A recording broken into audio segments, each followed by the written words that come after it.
Chapter 574. Inside the stone pillar was the teleportation portal itself, emitting green and black light that was filled with energy.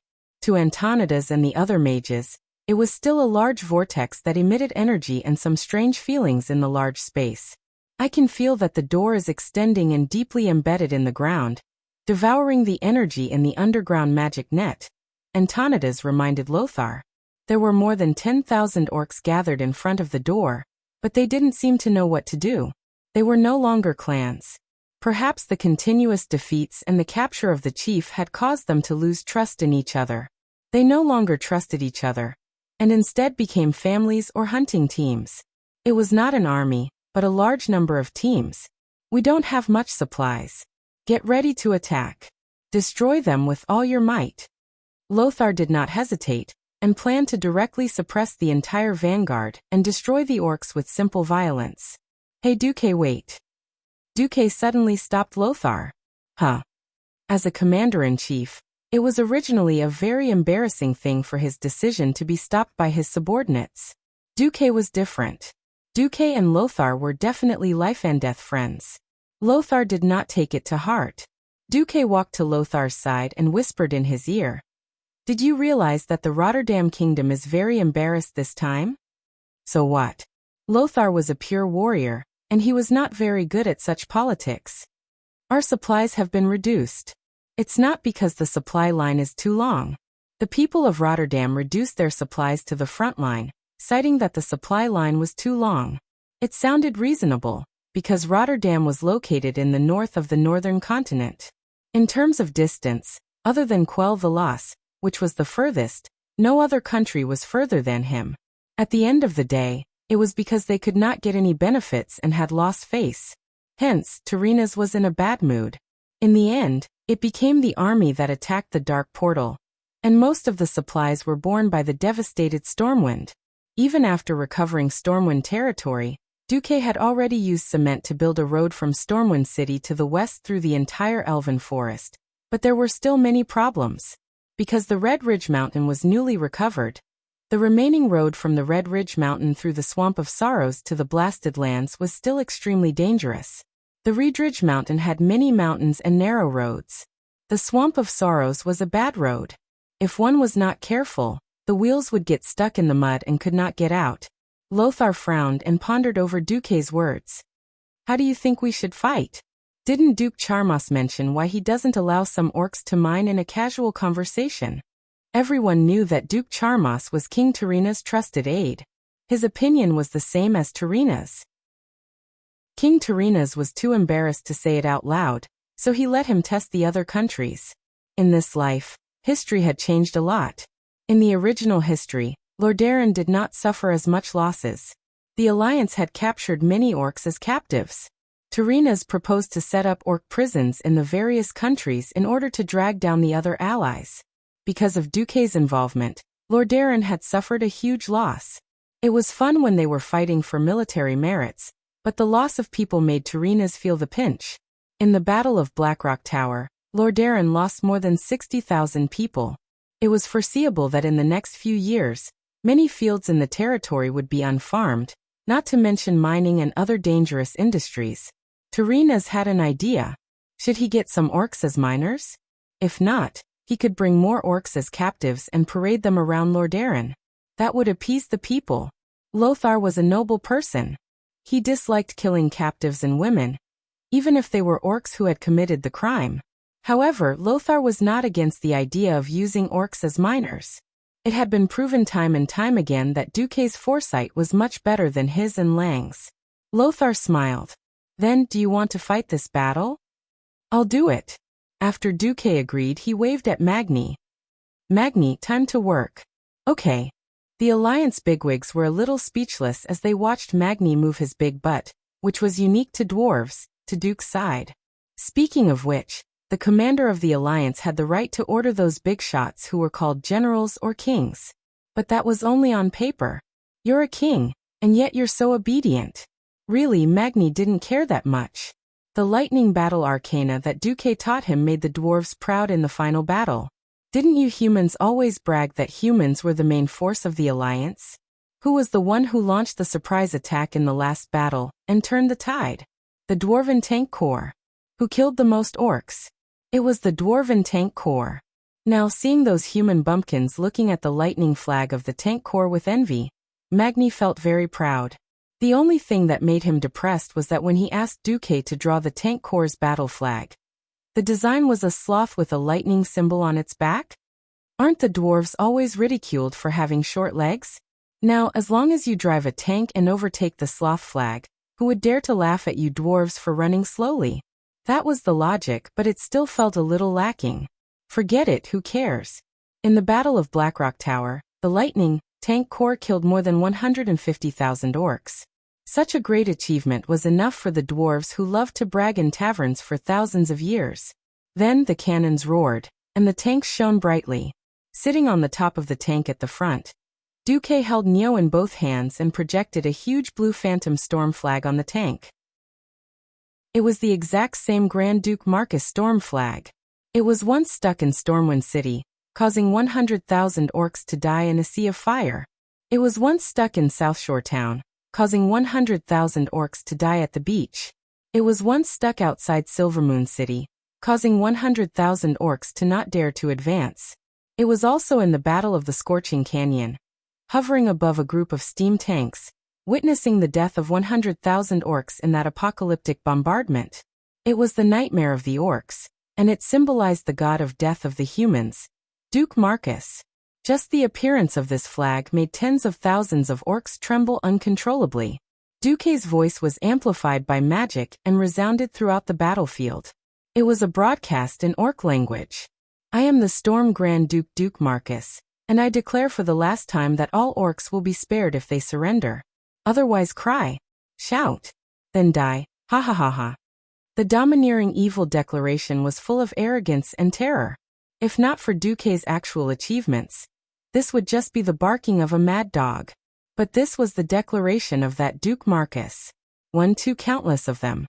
The orcs dropped their weapons and knelt before Duque, as if on a pilgrimage. They lowered their arrogant heads that they thought they would never lower, and prostrated on the ground. Many years later, on that day every year, countless old orcs would still recall the terror of being dominated by the great demon god Duque, as well as the humiliation of being helpless in front of the demon god Duque. Chapter 575. They had thought that there would at least be a battle, even if it was a small one.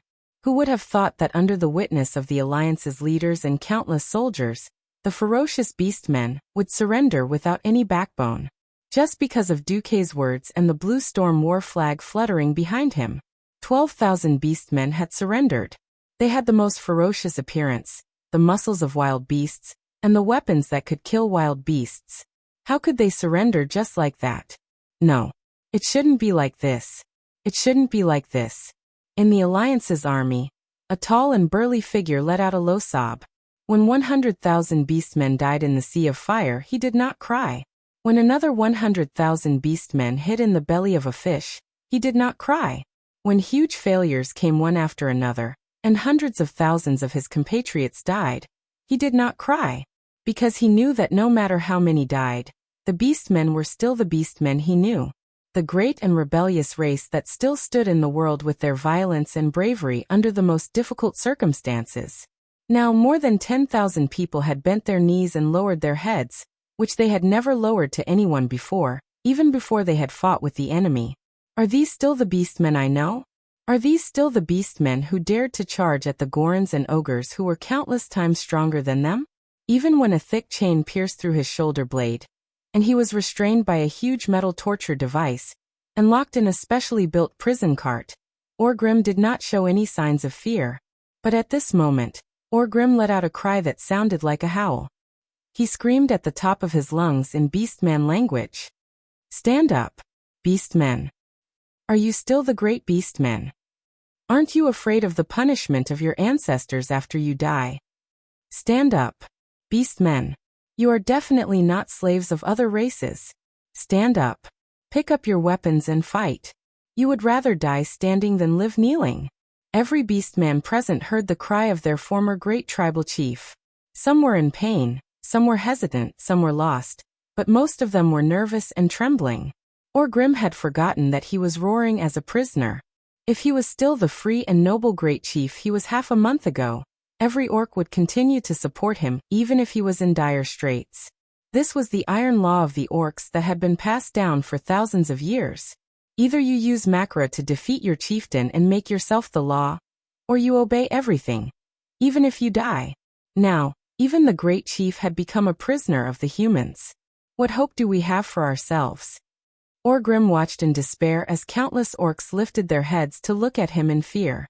Then, they lowered their heads even more and pressed their foreheads against the dry, hot, crimson ground like slaves. No. Orgrim let out a blood-curdling scream.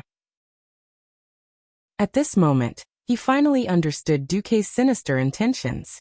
This seemingly thin and weak young human used his own method to ruthlessly knock down the backbone of the tribe. Something like a spine. Once it was broken, he would never be able to straighten his back. Duque was using this method to destroy the entire tribe. So what if these people escaped the Alliance's control in the future? They would only remember the fear of the Alliance and Duque. They would only live in fear. They would never have the confidence and will to fight against the Alliance. No. Orgrim sat down weakly. It's over. It's over. Everything is over. He muttered. In this moment of despair, Orgrim did not think of himself or his tribe. Instead, it was the last hope in his heart. Yes. Guile. The bloodline of his best friend, the former chief of the Frostwolf tribe, Durotan. He had sent people to the world beyond the dark portal, and returned to Nagrand. After asking the great shaman prophet, he found out about the tribe's last hope. At first, he did not know what the prophet meant by the tribe's only hope. He only instinctively sent the few sword saints of the Fireblade tribe to protect his best friend's son. Now he knew. It was a joke to put his hopes on a beastman baby, who was not even 2 years old. Unfortunately, he helplessly realized that this was his only choice.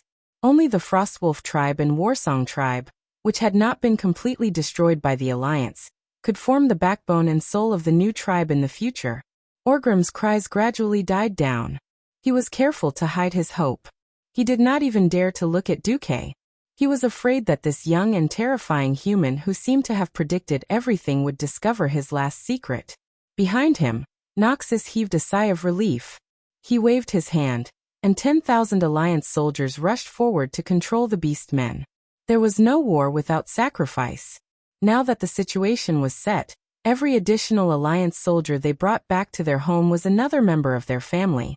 Anduin Lothar was a man who understood sacrifice and the reproduction of his race. Just as Noxus was about to suppress the beastmen, Duque waved his hand. What? Duque said calmly. I want to plant an indelible fear in the hearts of these beastmen. This is more effective than any shackles or torture. Oh. Duque turned his head and looked at the most special king of the Alliance, President Kirin Tor, whose silver-white hair and beard fluttered in the wind.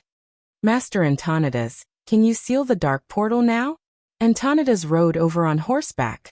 After he dismounted, he spread out his magic senses and carefully sensed it. After a while, he showed a bitter expression. The energy of the dark portal is too great. I'm afraid something will happen to me alone. Even though the dark portal was no longer in a high-energy state that could transport soldiers from Draenor, it was still something created by 2 demigods. If something went wrong, there would be a huge explosion, and all living things within a few kilometers would immediately be turned into ashes. Antonidas naturally thought of Duque. Duque, do you remember the time at Alterac? Antonidas said very softly. He was actually referring to the huge ice tornado that had wiped out hundreds of red dragons. That was the first time the two had worked together perfectly. In a sense, even though Duque could not mobilize such a huge amount of magic, Duque's ability to manipulate magic. Even if Antonidas did not want to admit it, he had to admit that Duque's manipulation was above his. Antonidas' suggestion was actually to let Duque lend a hand again.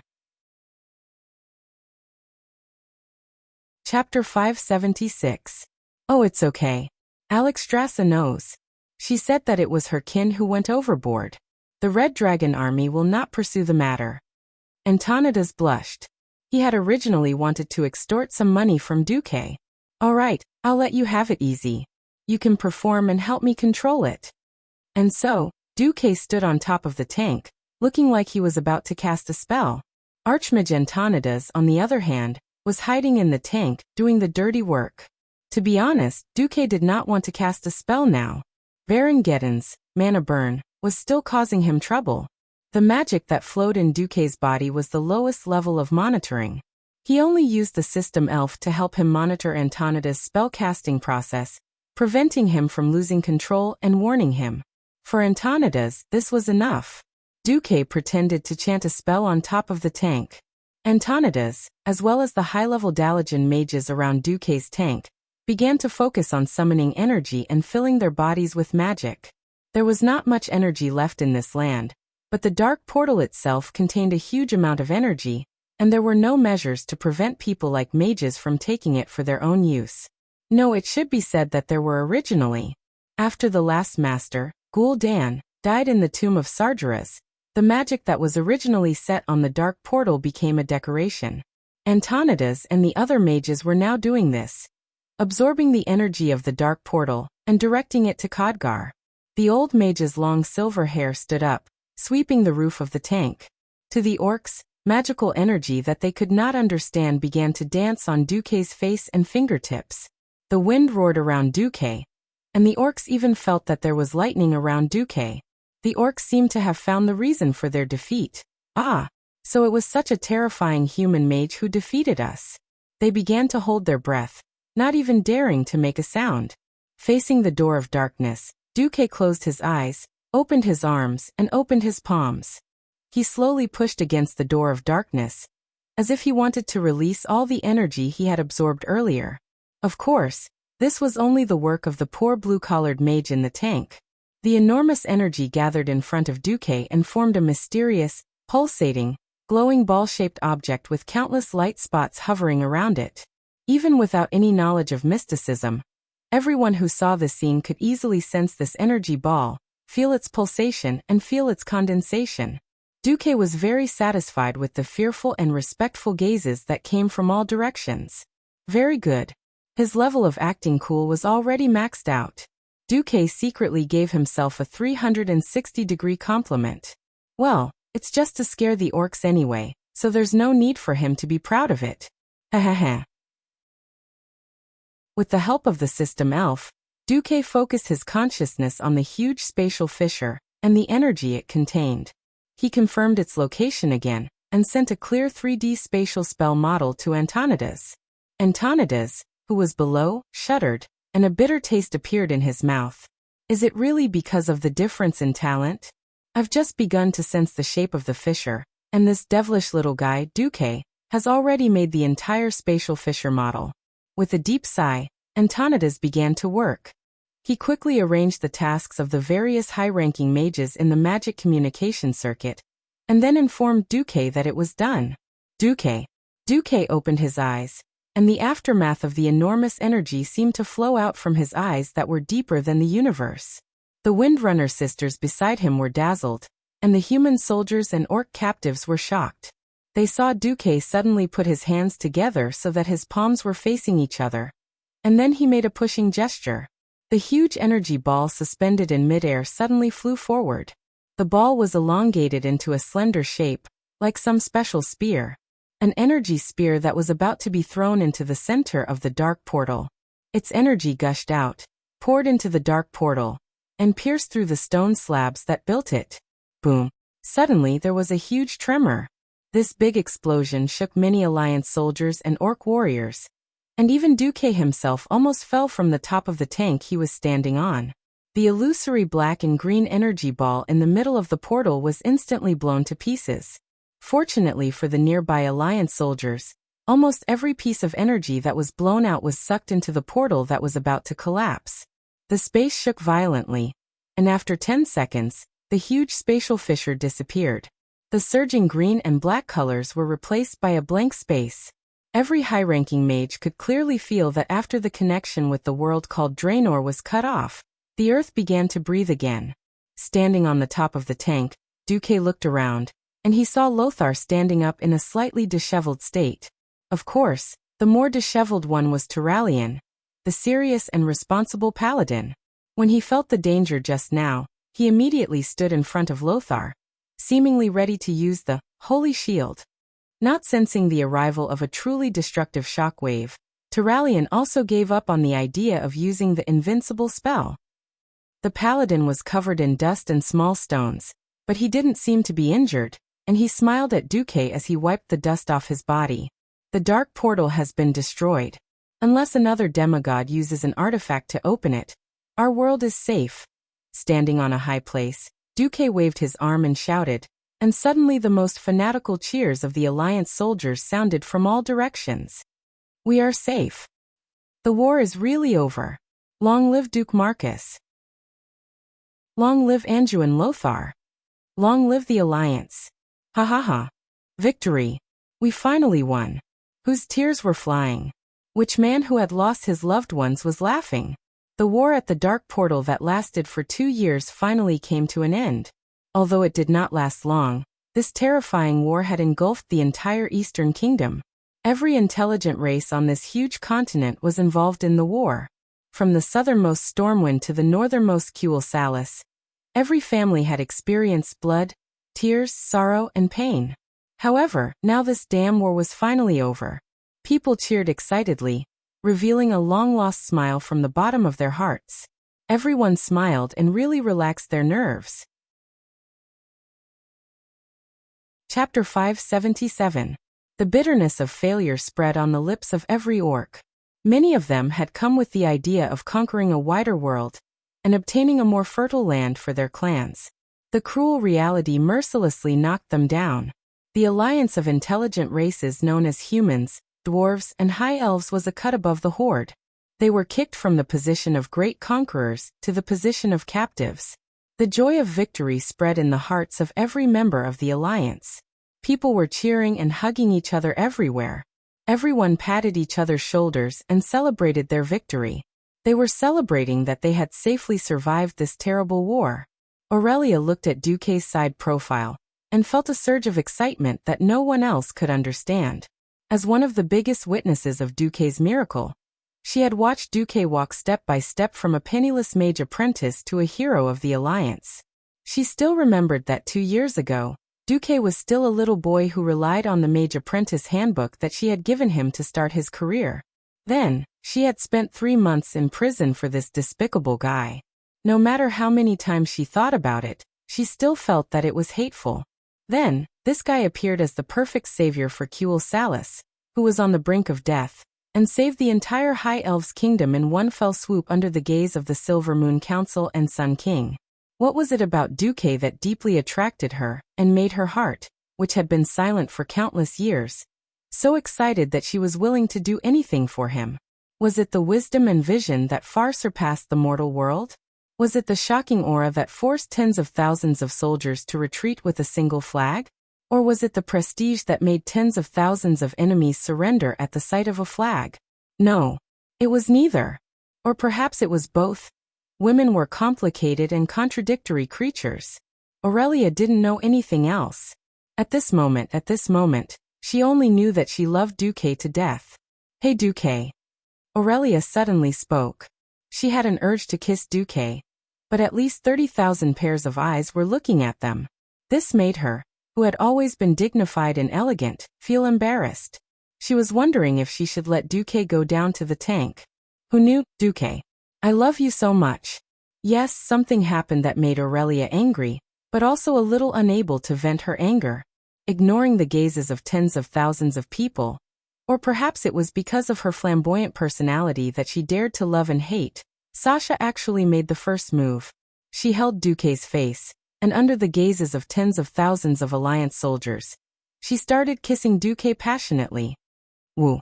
At such a close distance, no matter how loud the noise was, Aurelia could still hear the sound of her lover and her sister's tongues intertwining.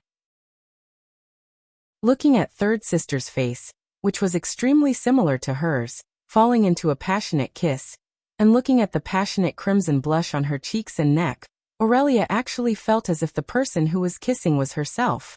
Unknowingly, Aurelia leaned over as well. At this moment, she was startled by the sudden loud noise. Oh, Sir Marcus, well done. Beauty and hero. Ha ha ha. That's clearly a hero and a hero, alright? Lady Sasha has killed more orcs than your leg hair. There were people laughing, jeering, yelling, and all kinds of things. Sasha didn't care, and continued to hug Duque's neck tightly, kissing him passionately. Isn't Sir Marcus and Lady Aurelia? You don't understand. Elves are very open-minded. It's very normal for two women to share a husband, or for a woman to have 4 or 5 open lovers. Oh, then Sir Marcus, kiss Lady Aurelia too. Yes. Kiss. Kiss. If it was in the past, under the seemingly relaxed but actually strict hierarchy, those fellows would definitely not be so presumptuous. Now, no one expected that the one leading the jeers was actually the seemingly old-fashioned young general, Reginald Windsor. With someone taking the lead, naturally there were even more jeers. Kiss. Kiss. With Duque's private soldiers taking the lead, the shouts were almost uniform. Aurelia couldn't hold back her embarrassment. On the other side, after hearing everyone's shouts, Sasha reluctantly let go of Duque. Here, you're my big sisters now. After saying that, she even stuck out her tongue mischievously at her big sister, and then licked her red lips, looking as if she hadn't had enough. She wouldn't have let go of Duque if not for everyone's request. Kiss. Kiss. The cheers of the rowdy bastards soared to the sky. No, Duque, I still don't think it's good. At the crucial moment, Aurelia's reservations flared up. At the crucial moment, Duque's dominance leaked out. He forcefully grabbed Aurelia's waist with his left hand, and locked his right hand tightly with hers. Then he kissed her deeply. Oh. The tens of thousands of onlookers were happy, satisfied. They all let out all kinds of strange cries, and some even clapped. Aurelia was clearly embarrassed, but she was surprised to find that she enjoyed this feeling. The slightly rebellious feeling at the moment of celebration wasn't bad either. Standing behind Duke, listening to the tsunami-like cheers, sensing the support and trust of millions upon millions of people towards Duke, Servanas suddenly understood a little why his proud and arrogant eldest sister, and his most curious and intuitive third sister would fall in love with the same man. It was simple, because the person before them was the great hero of the alliance, Duke Marcus. His name was a legend. His name was a holy one. He and the heroes of the alliance who fought alongside him were destined to become an indispensable part of the glorious history of the alliance. The war was over. The alliance had won. The world of Azeroth was safe. Even if it was only a temporary safety, this didn't stop the entire world of humans, dwarves, and elves from celebrating this glorious and great victory. From the southernmost Stormwind kingdom of human civilization to the northernmost Quell, the loss of the High Elves. From the westernmost Kull Tyrith that was alone in the sea to the easternmost Stromgard that had just begun to rebuild its homeland. The news of the victory grew wings, and spread throughout the entire Eastern Kingdom. In the taverns, during their leisure time, the most talked about was naturally the heroic epic of the legendary wizard and extraordinary commander Duke Marcus. Next was the Alliance commander Anduin Lothar, who dared to fight on the front lines. The Silver Hand who dared to launch a fearless charge against 200,000 orcs with a mere 12 riders. Uther Tyrion Fordring, Sidon Dathrahan, Tyralion, Gavinrad Misfortune. These 12 paladins would become synonymous with courage for a long, long time to come. Mograine and Abindus, who still followed their duties and fought to the death on the front lines, also became the idols of countless young people.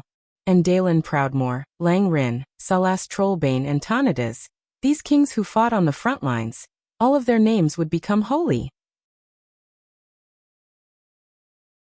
Chapter 578. Many people thought that fighting a war was a tough job. No, in fact, rebuilding after the war was a tough job. Thanks to Dudian's planning and ruthlessness, the number of orcs that were captured was far fewer than in history. No one knew exactly how many orcs there were. Perhaps even Orgrim himself didn't know how many orcs had come to Azeroth through the Dark Portal. There were many illiterates among the orcs, so the number of orcs that came to the world of Azeroth was generally counted by clans. Anyway, there were no less than 1 million orcs that came to the world of Azeroth. Other than the 20,000 or so orcs who had followed Kilrog Deadeye, Kargith and the other chiefs to flee in panic, most of the orcs had perished here. As for the captives, there were only 25,000 people. In history, there were more than 200,000 orc captives. Just based on the Knight's Creed of not killing captives, they had to build shelters for these captives and feed them to these gluttonous people. This caused the finances of both the Dalajan and Stormguard to collapse. Most importantly, the orc captives didn't buy it. In the following years, when the power of the Devil's Blood gradually faded from the orcs' bodies, they became less violent and dangerous. Some of the moronic philanthropists who didn't experience the first and second Dark Portal completely disregarded how these orcs had massacred villages and cities in the human world, and how much damage they had caused. Instead, they cried out for the orcs who had been oppressed and enslaved by the humans. Of course, there was no such problem now. 25,000 orcs who had lost their will to fight. This was a standard that almost any of the 11 countries in the Alliance could handle. Moreover, according to Duque's suggestion, other than the broad-minded Rotterdam who was willing to accept 15,000 of them, the rest would be shared equally by the countries that didn't suffer serious losses. They would either provide money or manpower to build a shelter for the captives. Duque's family planning policy package for the orcs was also passed by a large margin during the Throne Conference. Just like in history, the Alliance finally decided to build a total of 3 small shelters in the Hillsbrad Hills and Earthy Highlands. Duque got Lang to agree to lend all of Stormwind's ships to Dalen temporarily, as Dalen wanted to bring a large force to strangle Thornvale to cause trouble for the goblins and the Blackwater pirates. It was because of these greedy goblins that the Horde had a large number of warships, almost causing the Alliance to fall. Perhaps he wouldn't start an all-out war with the gnomes yet, but he would at the very least extract a shocking amount of reparations from these deranged gnomes' pockets that would make them ache for many years. In exchange, Dalen transferred almost all of Kultira's civilian merchant ships and cargo ships to Stormwind to support Stormwind's restoration. In this era, reviving a kingdom with millions of people was not an easy task. Even though Duque had Edwin Van Cleef make preparations long before the invasion of the southern continent, and even before the main army had landed in Stormwind City, Edwin Van Cleef had already prepared the materials needed to rebuild Stormwind City. It just so happened that Stormwind City was completely destroyed, and the orc clan that controlled Stormwind City was a bunch of unromantic bastards.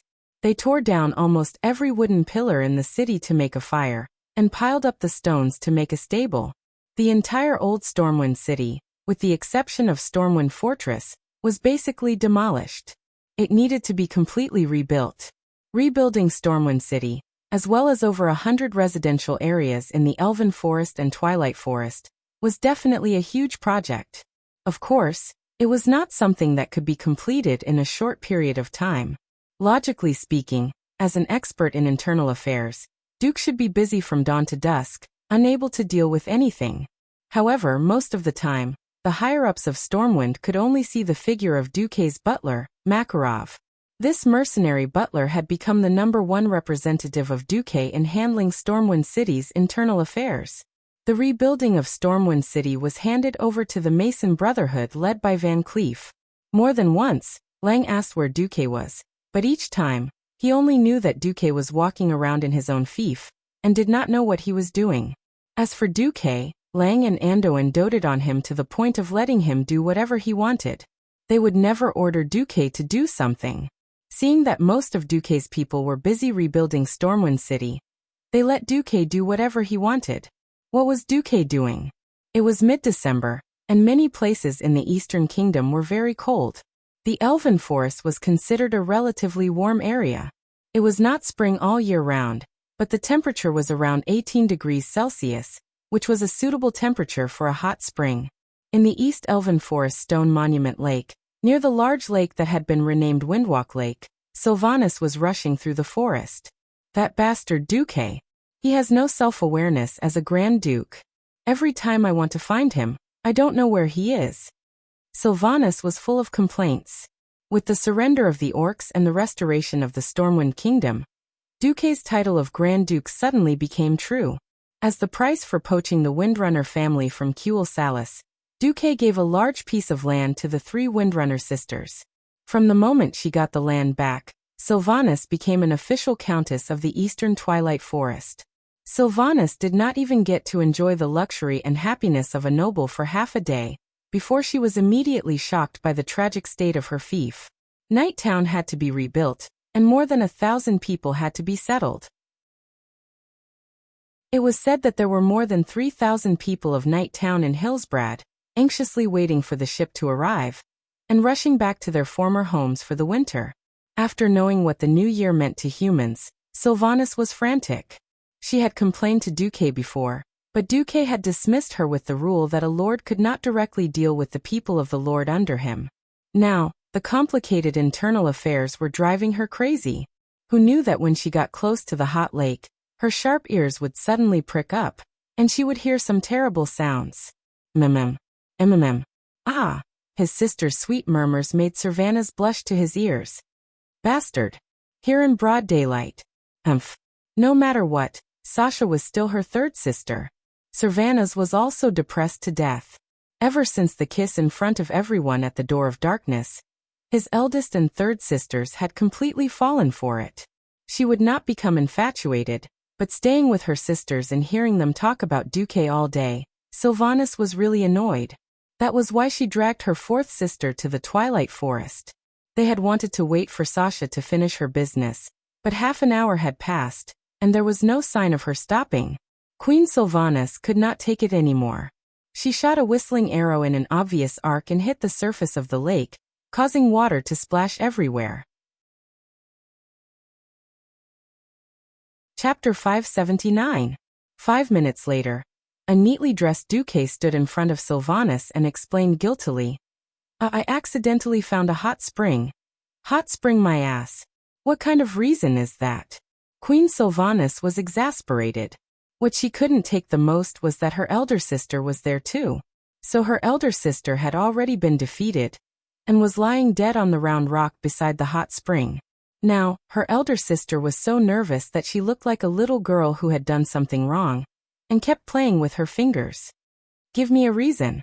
Why are you so idle, Duque? Don't you know that millions of people in Stormwind are waiting for you to show off your internal affairs abilities? Are you going to let down King Euron and Marshal Lothar's expectations? Could it be that this is the true nature of the Alliance's hero, Duke Marcus, that I have high hopes for? After spitting out those words, Sylvanas felt much better. She didn't even realize that she seemed to be exasperated at his failure. She felt that there was no difference between this Duque and the Sun King Anastrian who had fallen into mediocrity after achieving glory. For some reason, although she was happy to see her sister and Duque getting along, she still felt a pang in her heart. Was it disappointment? Disappointment? Or did she hope that the Duque she acknowledged would be even more perfect? She didn't realize that she was actually hoping to hear an extraordinary and unconventional answer from Duque's mouth.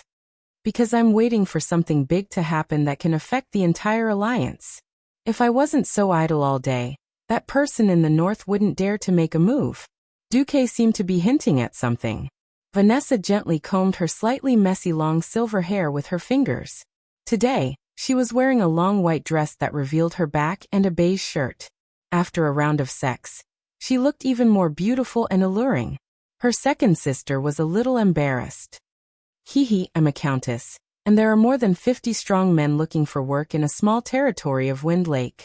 Do you think I'm a fool or blind? Where? Queen Sylvie asked. Unlike Sasha, who did as the Romans do, Illyria was still wearing a standard ranger outfit, but because the weather was a little cold, she wore a slightly tight-fitting green leather coat. I only know that they're from the northern Lordaeron continent.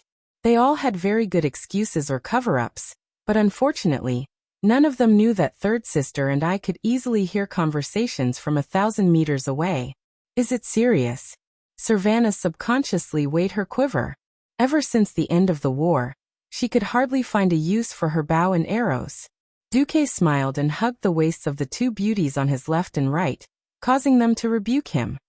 It's not the kind of battle you think it is. It's meaningless to get rid of these spies. In any case, what they wanted to confirm was that I won't interfere. It just so happens that I'm willing to spend some time with Aurelia and Sasha. What is it?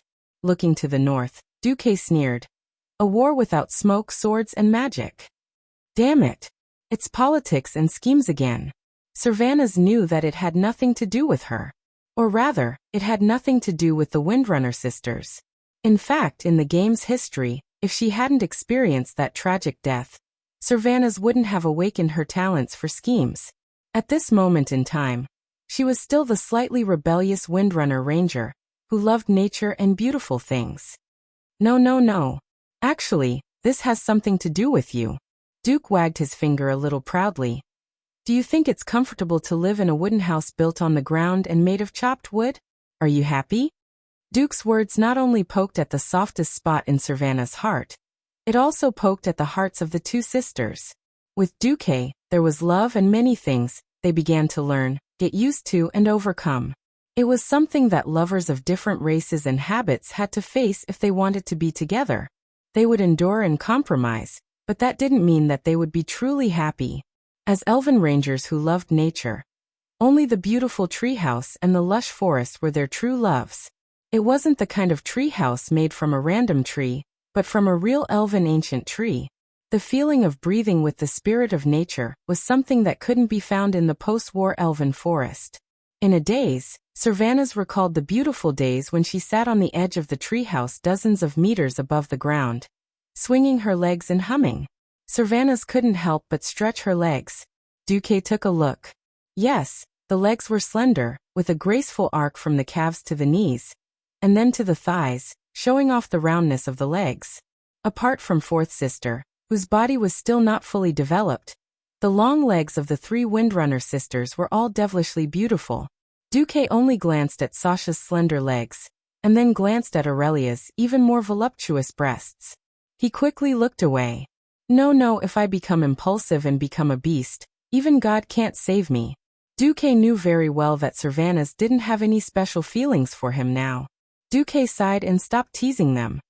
The tree of life. When he said the word, the eyes of the three sisters shone brightly, starry-eyed. If I can get Alex Strassa to owe me a big favor, I can get a tree of life while maintaining my current close relationship with the Crimson Dragon Legion. That was Alex Strassa, the life giver, the great existence who created the world tree. If it was her, it wasn't impossible.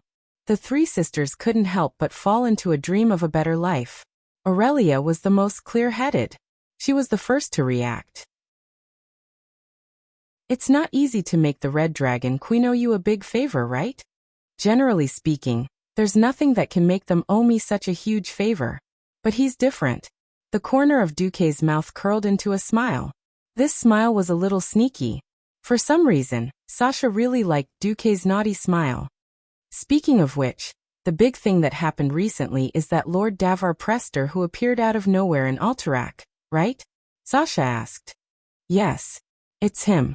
Duque's eyes shone with a fiery light. This mysterious lord's appearance could be written into a legendary novel.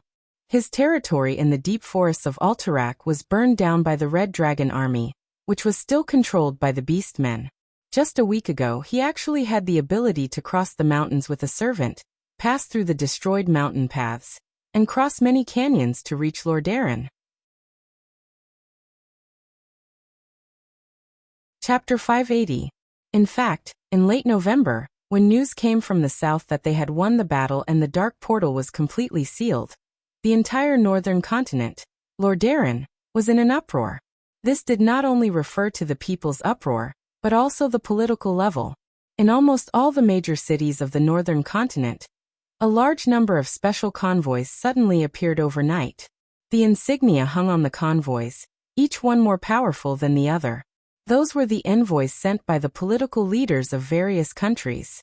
That's right, the war was over, but how to divide the spoils after the war was the main point. The destruction brought about by the Battle of the Dark Portal swept across the entire Eastern Kingdom.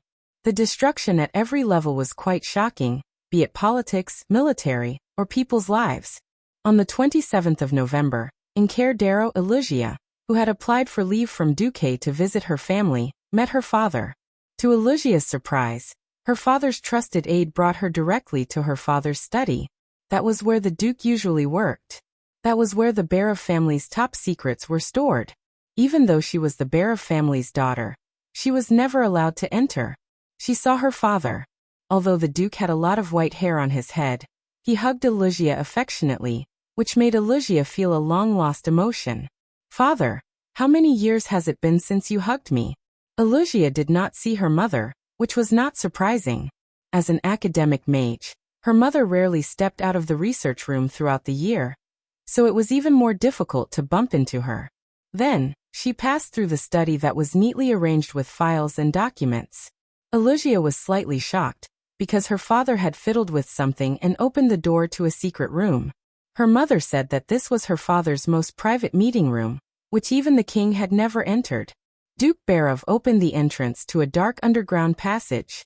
Just as Alusia was hesitating whether she should take a step forward, her father grabbed her hand. Before she could react, she felt a hallucination from phantom magic. When she came back to her senses, she found herself outside a small hall. Alusia did not know where she was, but her intuition told her that it was a small room deeply embedded in the mountain. Opening the luxurious door, she followed her father in, and saw the famous General Haas. "General Haas? Hello."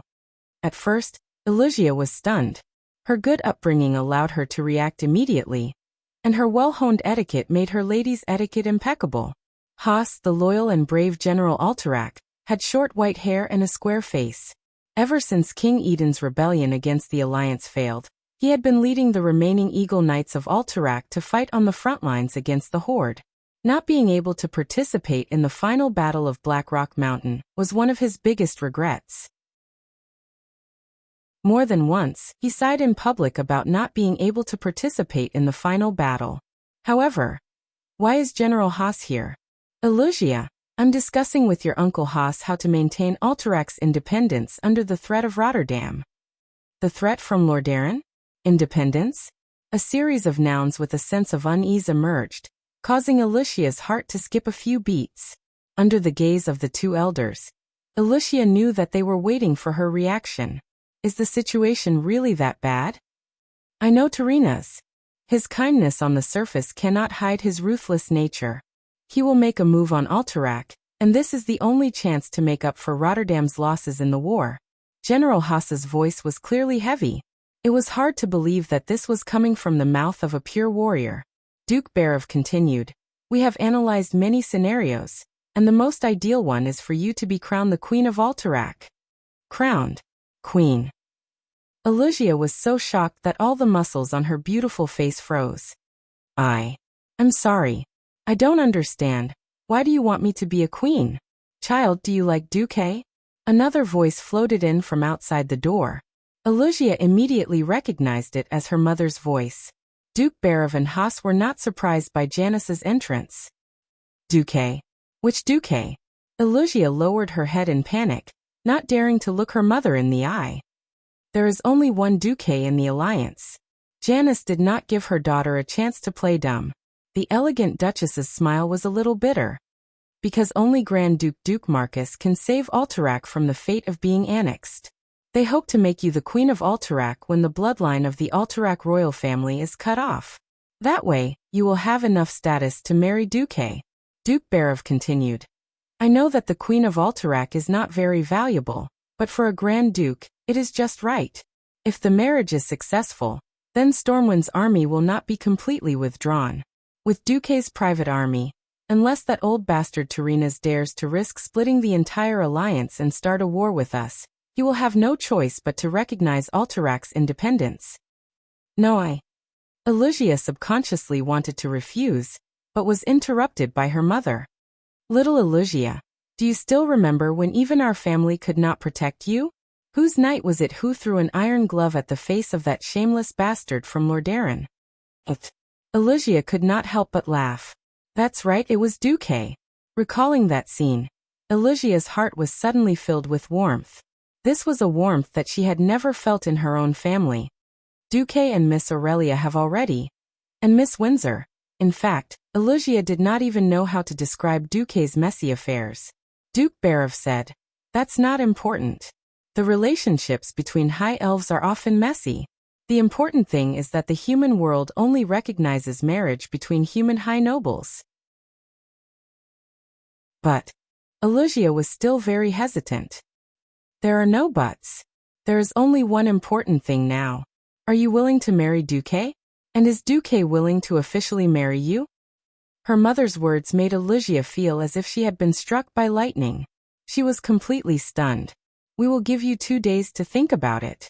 At this time, the higher-ups of the Barov family did not know that in just 2 days, their plans were all in vain. While they were plotting to maintain Alterac's independence and convince Alusia, Duque, accompanied by Alexstrasza, secretly met with someone no one expected him to meet, the Bronze Dragon King Nozdormu. Chapter 581. Duque was elated because he had finally defeated the orcs and allowed Lothar to escape his fated death. The well-being of a close friend was more important than anything else. Think about it, the wise Ryan who never tripped anyone up, and the devoted Anduin Lothar. How much help would their safety bring to Duque's future plans? Duque was very unhappy because the system had given him a terrifying notification that was comparable to a magnitude 10 earthquake. Congratulations, host. You have become an important member of the Azeroth, a special existence crowned as a hero. However, because you have repeatedly saved important people who could influence the course of time and space, the similarity between this world and the world of Azeroth that you are familiar with has decreased. The current similarity is 76%. Warning! Warning! Your modification of the course of time and space has exceeded the critical point allowed by the Bronze Dragon Clan. The Bronze Dragon Clan from the future is likely to launch a correction attack against you. At this moment, Duque felt a pain in his balls. How could I have forgotten about these guys? The Bronze Dragon Clan in the world of Azeroth was a typical neutral clan. Most of the time, the Bronze Dragon Clan would not do anything because they were given the responsibility of the Creation Titans to be the guardians of time and history. Duque still remembered that he had participated in several major battles in the game. Those were all moments in time to prevent the Burning Legion and other messy forces from changing the current history. Theoretically, if evil forces went back to the past and changed the past, such as killing the most important people in the past, then the current time and space would lose its foundation and collapse. Protecting history was to protect his current existence. Alright, Duque had a good time fighting bosses in the past. He really did not think that he would be targeted one day. What if the future Bronze Dragon Clan saw Duque as a scourge that would destroy history? What if the Bronze Dragon Clan attacked and killed Duque and the people around him? What if the future Nozdormu came to take Duque's life? Duque didn't know what the result would be. Unfortunately, even if he used his toes to imagine, he would know that something bad was about to happen. An unprecedented thirst for power welled up in Duque's heart. To the powerful and massive Bronze Dragon Legion, he and his forces were no different from ants. If he had the power of Medivh at his peak, with the natural stronghold of Karazhan, he would turn Nozdorm into a specimen if he dared to come. But now, Duque would never allow a bunch of idiotic bronze dragons who only knew how to correct history, to restore what he had built with his own hands. If everything was reconstructed according to history, his subordinates, Windsor and Van Cleef, would die first, followed by Lang and Anduin, and then Alusia. What Duque could not accept was that Aurelia would have died in the expedition to Northrend a few years later. Could he accept it? Whoever accepts it is an idiot who gave birth to a son of AB*TCH. In the empty room, Duke cursed in one breath, feeling much better. Fortunately, he had the system. Otherwise, when the bronze dragons came to his door, Duque might still be in a daze. After venting his anger, Duque began to sober up. He began to carefully analyze the cards in his and the bronze dragon's hands. He seemed to have some ideas, but it was not enough. No, before I become stronger, I have to buy some insurance. Duque sent a magic message to the Red Dragon Queen. Yo Alexstrasza, how have you been? Oh Duque. My side is still the same. I heard that you won. That's amazing. I almost thought that without the support of the Red Dragon Legion, you wouldn't be able to win against those damned green-skinned creatures. Alexstrasza's face was full of surprise. They're just green-skinned creatures. I can do whatever I want. That's right, Zuluhid, who was responsible for enslaving you and your people, was also killed by us. Well done. The queen gave Duque a thumbs up. By the way, why are you looking for me? Can't I look for you if I don't have anything? You asked me to drink with you. The queen's yellow pupils shone with a shrewd light. Duque's expression turned ugly, because he remembered this guy's terrible drinking behavior. Love in the chest. Tui tui tui. It's so boring to just drink. I actually found something, but I'm not completely sure. I'm less than 50% sure. Your thing is, when Duque finished telling Alexstrasza, the Red Dragon Queen turned pale with fright. She said seriously, this is definitely not a small matter. Even if it's only 50%, it's already very high. I'll go call them. Under Duque's guidance, Alexstrasza first went to the Queen of Dreams, Isra, and then to the King of Magic, Maligos. Finally, she contacted Nozdormu. Almost as soon as Isra's emerald dream connected to the bronze dragon's nest in the desert, Nozdormu let out a deafening roar. Duke Marcus, what the hell did you do? In the face of this sudden roar, Best Actor Duke and the other 3 Dragon Clan onlookers had the same expression, dumbfounded. The actor's expression was so real that Nozdormu, who didn't have the ability to eavesdrop on the other party's thoughts, was a little stunned. That's rude, Nozdormu. This time, Duque discovered a very important new situation, and came to report to us. What the hell are you doing? Or did Duque really do something? Although she said that, Alexstrasza transformed into her dragon form without hesitation, almost completely blocking Duque. Looking at the dumbfounded Duque, Nozdormu started to doubt the information he received from the future. Although the future guy's words were a little serious, Nozdormu was a little conflicted. From what he saw, the future Duque had gone a little overboard, but it wasn't to the extent of going overboard. After all, it was still a good thing. So, from the start, Nozdormu tried to scare Duque. If Duque was really a spy or saboteur who destroyed the world by destroying history, he would definitely give himself away. The result of the test made Nozdormu a little depressed. Just now, when he roared, he added a bit of the power of time. If Duque was really a time assassin from the past or future of the world of Azeroth, Duque's body would definitely change in an instant. However, it didn't.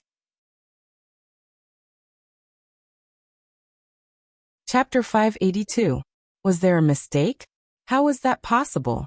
Could the future have made a mistake? Nozdormu couldn't figure it out. Of course, he couldn't figure it out because Duque didn't belong to the realm of time that he controlled. Strictly speaking, Duque belonged to the space faction. Without concrete evidence, Nozdormu didn't dare to make a move in front of his brothers and sisters. The huge Dragon King made of sand blinked, and looked at Alexstrasza, who spread her huge red wings, as if she was protecting her baby dragon.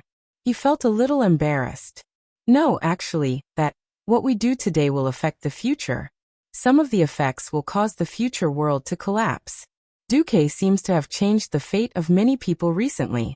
This has changed the future of Azeroth a little. Most importantly, Duque isn't a native of Azeroth. Nozdormu hesitated in front of Alexstrasza, who was glaring at him. He seemed to be thinking of a better way to phrase it. Isra, who hadn't spoken until now, opened her mouth. Her eyes were still closed in her human form. She looked like a sleeping princess with a delicate face.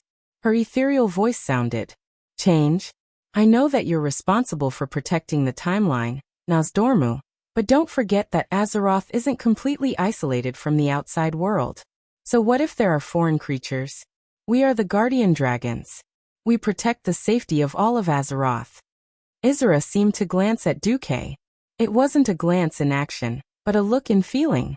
She continued, "If it's beneficial to the world, even if the timeline is changed, it shouldn't be a big problem. After all, your ultimate responsibility isn't to protect the timeline, but to protect the entire world of Azeroth." Yes. Alexstrasza interrupted. If it wasn't for Duque, I might still be in that damned cave being humiliated by those evil orcs for who knows how long. The Red Dragon Queen was definitely the more careless type. However, the more she was like this, the more shocking her intuition was. Unbeknownst to her, She had stumbled upon one of Nozdorma's unspeakable secrets. One had to know that according to the original history, she had always been suffering. She was only liberated after the Second World War of the Dark Portal. Her dragon eggs had been stolen and smashed, and the Red Dragon Army had also suffered heavy casualties. In any case, she had been miserable. Suddenly, Nozdormu felt embarrassed. For him, it would not take much effort to peek into the future. He knew about Alexstrasza's bitter experience in the original future. In an instant, the head of the huge Sand Dragon King drooped down unnaturally.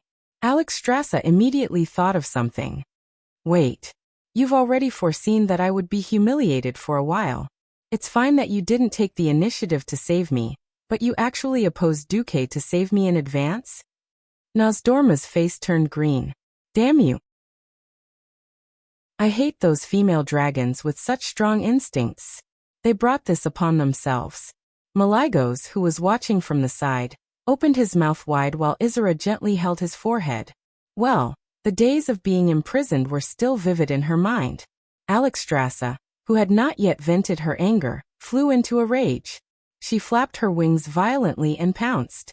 I bite with my dragon teeth. I flap with my dragon wings. I attack with my dragon claws. I sweep with my dragon tail. Nozdormu, who knew that he was in the wrong, was beaten up like a grandson. His neck was bitten off.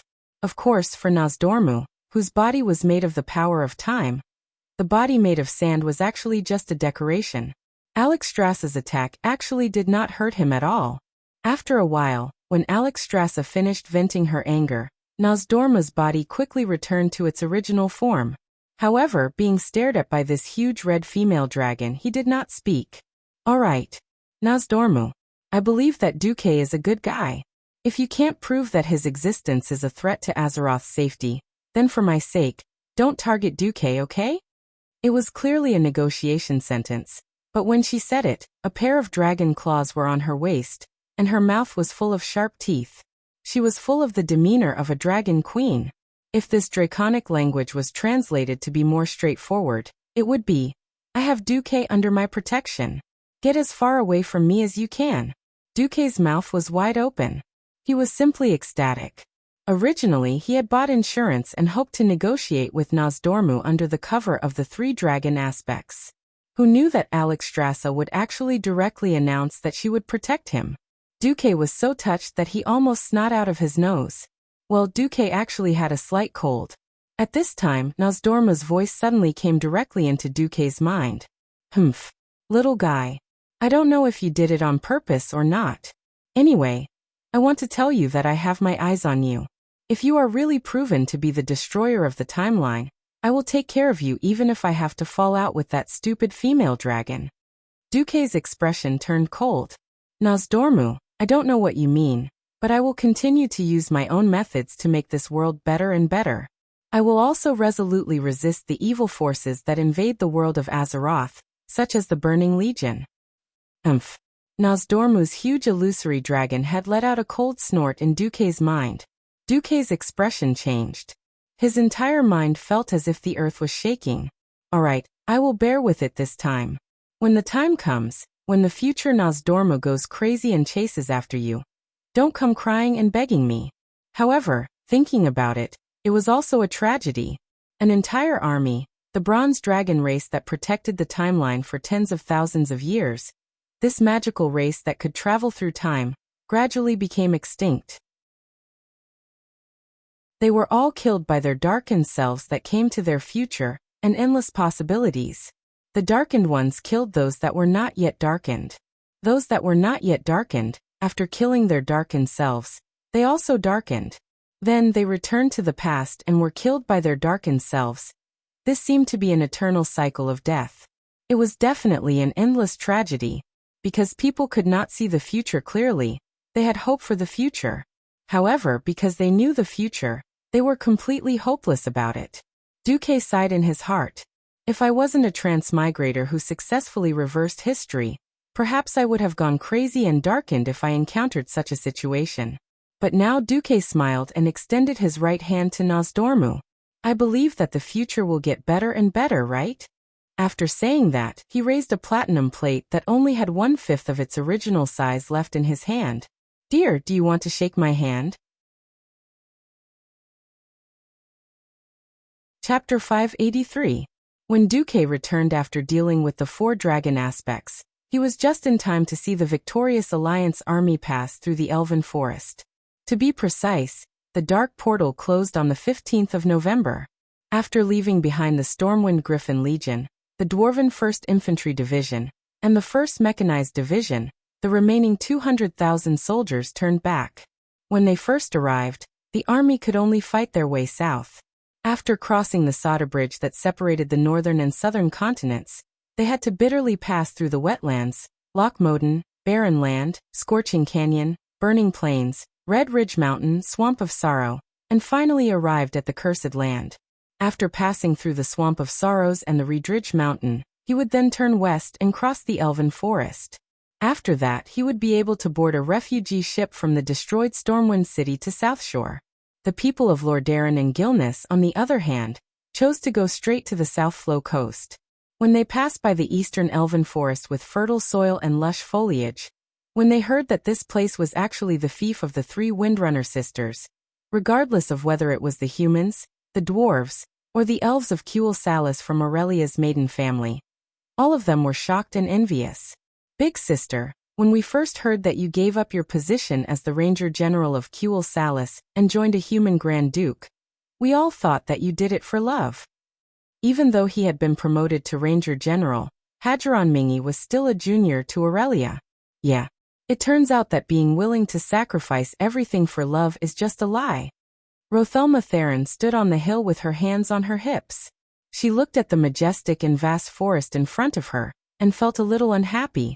He had only managed to become a general, but on the other side, Aurelia had already found a good doc. In an instant, she was equivalent to a Grand Duke. Aurelia was the Countess of the Eastern Elven Forest. Her fiefdom, a third of the Silvermoon Council's members added together, was about this number. At this moment, the Elven Rangers of Quell, the loss almost had the urge not to go back, but to change sides and follow Illyria. I didn't think that Duque would really give me such a large territory. I thought it would be nice to have a small village. Aurelia was embarrassed. Cough cough. The faces of the Kuel Salis elves darkened. "Help. How did you get to this point so easily?" For thousands of years, countless counselors in Kuel Salis had racked their brains and used all their power to squeeze into the Silvermoon Council, just to get 100 or 200 acres of land. Duque facepalmed. "Darling, don't you know that acting tough is the deadliest? All right, I'm not afraid of you being arrogant. I'll give you full marks for this." Country bumpkins will always be country bumpkins. He's probably so happy that he's forgotten who he is after seeing his huge fief. But that's fine. Many politicians thought the same. Then on the 30th of November, an unexpected messenger came to visit. The messenger was Alicia's mother, Janice Baroff. "Welcome, Lady Janice. It's a pleasure to meet you, Duque." Thanks to the Baroff family's help when the Stormwind refugees first arrived in South Sea Town, as well as their conversation, the two of them were not so distant. She seemed to know that Duque was not the kind of politician who liked to beat around the bush, and also knew that the family's thoughts could not be hidden from this terrifying young man in front of her. After some small talk, Lady Janice went straight to the point.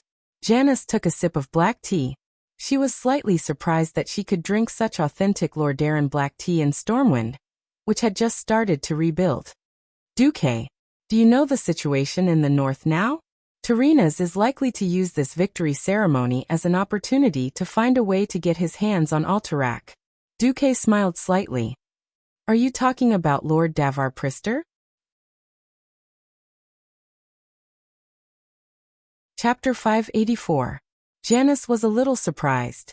It seemed that Duque was not as indifferent to the internal affairs of the Alliance as the rumors said. According to the Alliance declaration, the moment the Dark Portal was destroyed and the Horde was defeated, Anduin and Duque automatically lost the authority to command the armies of the various countries. All military ranks in the Alliance were temporarily frozen until there was a new threat, and they were forced to activate the Alliance again. This was only in the military field. In the eyes of the kings, there were only two commanders in the alliance, Anduin Lothar and Duke Marcus. Mograine wasn't bad, but he was only at the level of not bad. He wasn't a real commander. As for Duque, after leading the army to save so many kingdoms, almost all of the 11 countries in the alliance had to respect Duque. This was the main reason why the Barov family was so eager to get Duque on board the ship of Alterac. After the food purchase incident, Janice did not pay special attention to Duque.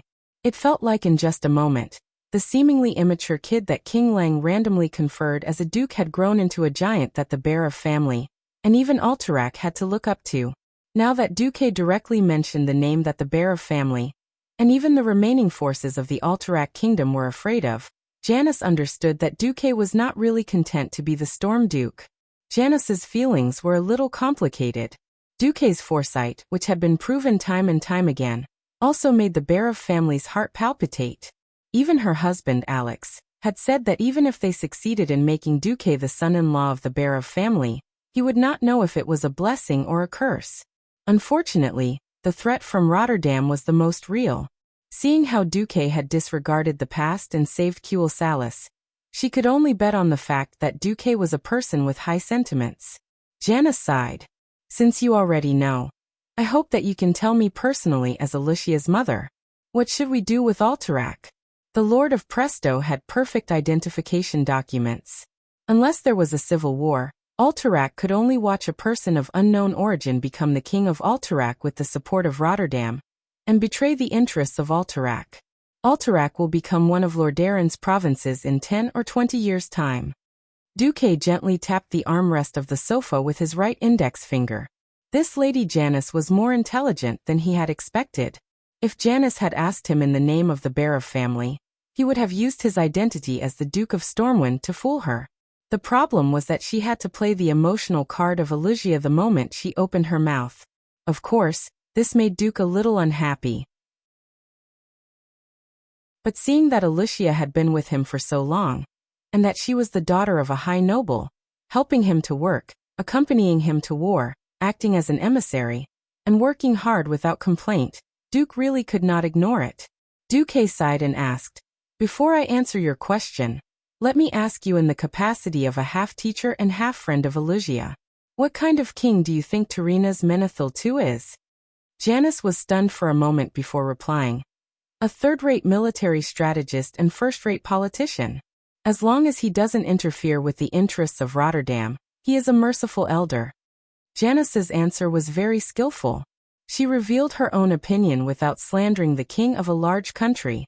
Duque leaned back on the sofa and propped his chin with his left hand. "Since we all think he is a first-rate politician, do you think Terina's would let the person he supported waste a lot of time fighting against the Barov family? You know, the nobles of Alterac have almost all been wiped out. Only the Barov family is left. So what? Whether it's General Haas or the Barov family, we have used our actions to wash away the shame of King Eden's betrayal," Janice argued. Duque was silent. Left with no choice, Janice threw out what she thought was her biggest trump card. "For the sake of the Barov family's all-out effort to save you and the Stormwind Kingdom, and for the sake of Alicia, can't you help Alterac? If we work well, we can make Alicia the queen, and you the king of Alterac." His calm gaze, as if he could see through all the secrets in the world, made Janice's heart palpitate. Janice suddenly realized that Duque was the kind of person who wouldn't be moved by mere benefits from Alterac. Duque flipped his right hand lightly, and a map of the entire southern continent appeared in front of him. The next moment, East Elven, East Twilight, Redridge Mountain, Upwind Trail, and other areas on the map were all marked with his storm flag. The Swamp of Sorrows and the Cursed Lands were marked in light blue. He threw out a sentence that almost shocked Lady Janice out of her wits. "If I'm willing, Rin and Lothar will support me in establishing a nation with these areas as my territory." "Ah!" Janice cried out in shock. She couldn't help but be shocked. This land was shockingly vast, at least twice the size of Alterac. King Lang actually approved of Duque to this extent. Duque waved his hand, and the map disappeared. He crossed his fingers and rested the back of his fingers on his chin, staring at Janice with a determined gaze. But I never had that intention from the beginning to the end, because the Third War against the Dark Portal was inevitable. Establishing a country was just a superficial idea. You don't understand what the world of Azeroth is facing. If you could see what I saw, you would know that Lord Darren's greed for Alterac is just a small matter. Duque wasn't trying to scare Janice. In this world, even the Bronze Dragon King Nozdormu couldn't compare to Duque. Duque was familiar with the history of Azeroth's development, and Nozdormu had to pay a price for peeking into the future. Janice bit her lip, seemingly unwilling to give up. Duque, are you really not willing to help the Bear of Family? Duque was silent for a long time. Only the crackling of the firewood could be heard in the living room. After some time, Duque finally said, I promise, I will help the Bear of Family at the very end. Janice's expression changed. She didn't know what the very end meant, but at the very least it would save her husband and Alicia's lives. But would the Bear of Family still be the same Bear of Family after losing the fertile Hillsbrad Hills, Cair Darrow, and Dalen Mill? Janice stood up suddenly. Since Lord Marcus is not sincere, please forgive me for taking my leave. Chapter 585. Lady Janice had gone very secretly. Whether she came or left, she did not alert the Windrunner sisters. Duque, on the other hand, continued to play with Aurelia and Sasha as if nothing had happened. That was until mid-December, when Duque found a hot spring by the Windwalker Lake and saw Aurelia and Sasha wrapped in a bath towel. He couldn't hold it in, and was caught by Sylvanas. After Duque used the Tree of Life to divert the three sisters' attention, the topic naturally turned to Lord Davar Presto. Wait, why would a human lord make Alexstrasza owe you a favor? The atmosphere had been good, but Sylvanas suddenly changed the topic. Yes, even the uncles in the tavern were bragging that Lord Davar Presto might inherit the throne of Alterac and marry Alicia.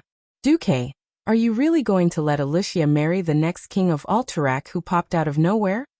Hearing this, Aurelia immediately pulled a long face, and the demonic aura descended again. She didn't say anything, and just walked over and sat in front of Duque.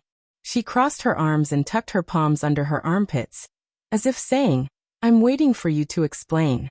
If I'm not satisfied with your explanation, don't blame me for flipping out.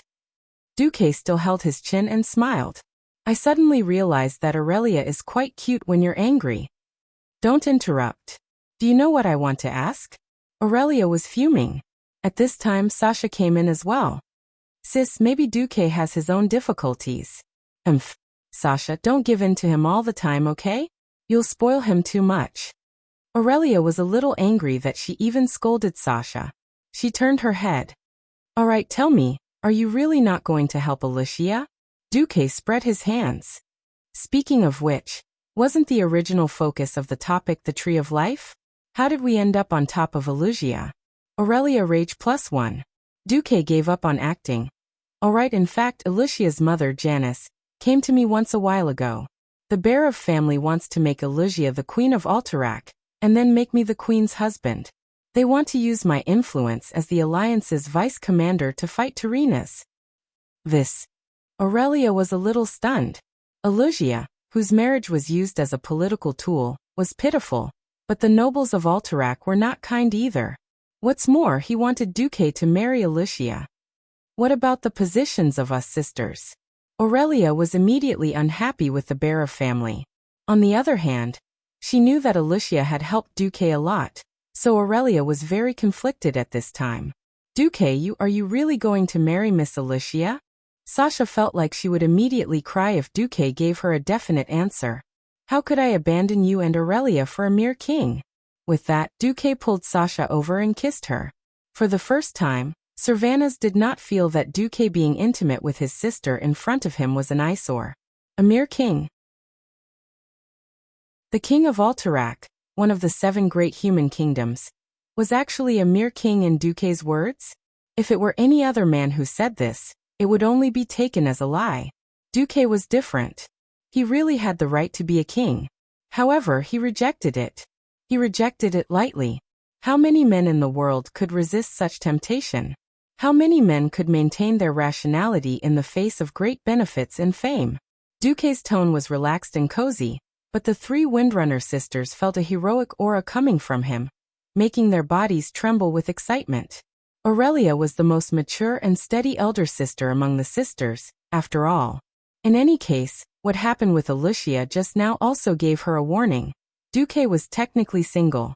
Even if he announced that he was going to marry the sisters, such a marriage would probably not be recognized by the entire human society.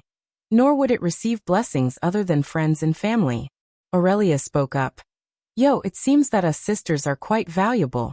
Even more so than the king. Duque, why don't you tell us what's our price? Duque was slightly stunned. He suddenly understood why Aurelia would attack him at this time. At this moment, Duque was possessed by a movie star. At this moment, Duque was possessed by Stephen Chow. Duque held Sasha's hand with his left hand and moved closer to Aurelia. Then he held Aurelia's hand with his right. Of course, the words were copied, but after some slight changes, they clearly reflected Duque's current feelings. Duque looked at the two beauties who looked alike, and raised his head 45 degrees to the sky, deeply in love. Right now, there are two sincere loves in front of me, and I have decided to cherish them. Because I am afraid that if I lose them, it will be too late for me to regret it. This is the most painful thing in the world. If the goddess of fate forces me to use weight to weigh these two loves, then on the other side of the scale, I will put the entire planet Azeroth on the other side. If I have to add a time limit to these two loves, I hope it will be 10,000 years. There was no Stephen Chow in this world. Naturally, no one would have heard the original version of the love declaration, and no one would have been touched by the popular and widespread. Aurelia was stunned. Sylvanas was stunned. Sasha was stunned. The three Windrunner sisters all froze on the spot as if they had been petrified. They forgot to breathe. They forgot about time. They forgot about the world. How much does a girl want her love to be? Let me ask you. Is half of the world of Azeroth enough? How long is a love's time limit? Let me ask you, is a lifetime of 10,000 years enough? If one were to say that she had left her homeland for Duque, and Duque had given her land in return, it would only be to shut people's mouths. In reality, it wouldn't bring Aurelia any satisfaction. But this time, Duque's vow really touched Aurelia's soul. At this moment, whether it was Aurelia or Sasha, they both felt that even if Duque was lying to them, they would be willing to die for it. Moreover, Duque's eyes were filled with sincerity.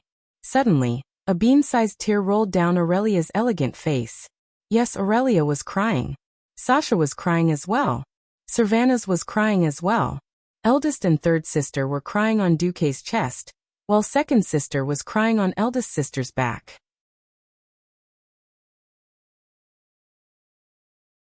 Chapter 586. To be honest, Duque thought of himself as a selfish person. If he had to sacrifice Aurelia to save the world of Azeroth, Duque would never do it. From the beginning to the end, he became a hero, just so that he would not become a zombie, and so that he could live a better life. Of course, it was purely because Duque did not mind saving the world while protecting himself. That was why Duque became the hero of the Alliance. When the three sisters finally stopped crying, Duque comforted them. Don't think too much. Regardless of whether it was Alicia's matter, the Bear of Family's matter, Alterax's matter, or even Davar Prester's matter, they could all be dealt with at the same time. Do you trust my ability to plan? Yes, the three sisters said in unison. Then leave it to me. Tarina's won't be able to last long. Let's just be happy and wait for the day of the victory ceremony to go watch the show. After a while, Duque was called away by his subordinate, Darnielle.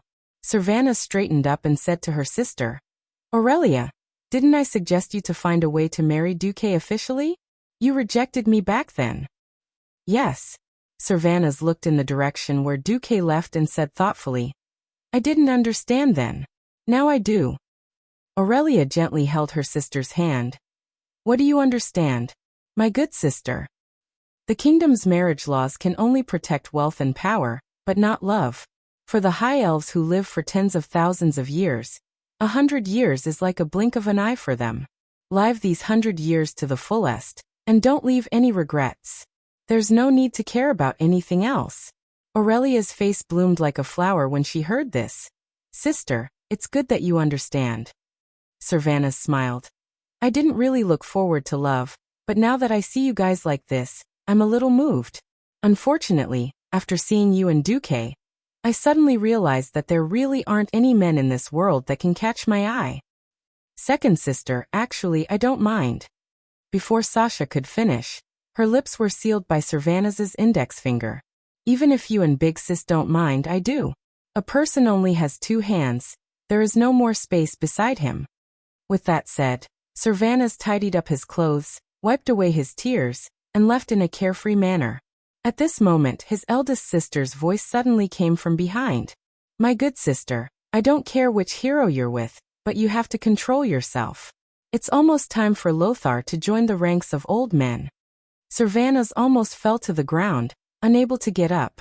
Time passed until December 22nd. The 25th, 3 days later, was a very special day for both Duque, the transmigrator, and the people of Azeroth in this world. This was because in the capital of the Rotterdam Alliance, Rotterdam City, there was going to be a grand victory ceremony to celebrate the Alliance's victory over the Horde.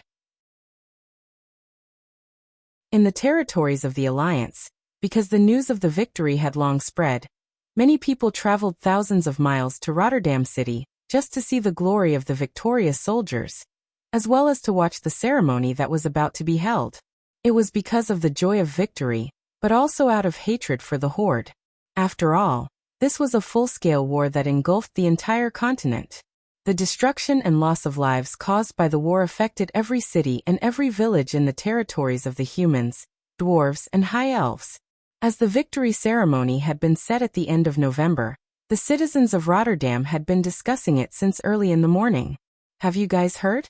There will be more than 200,000 soldiers from various countries participating in this victory ceremony. I heard that there are 30,000 orc captives alone. Will we be able to see orcs then?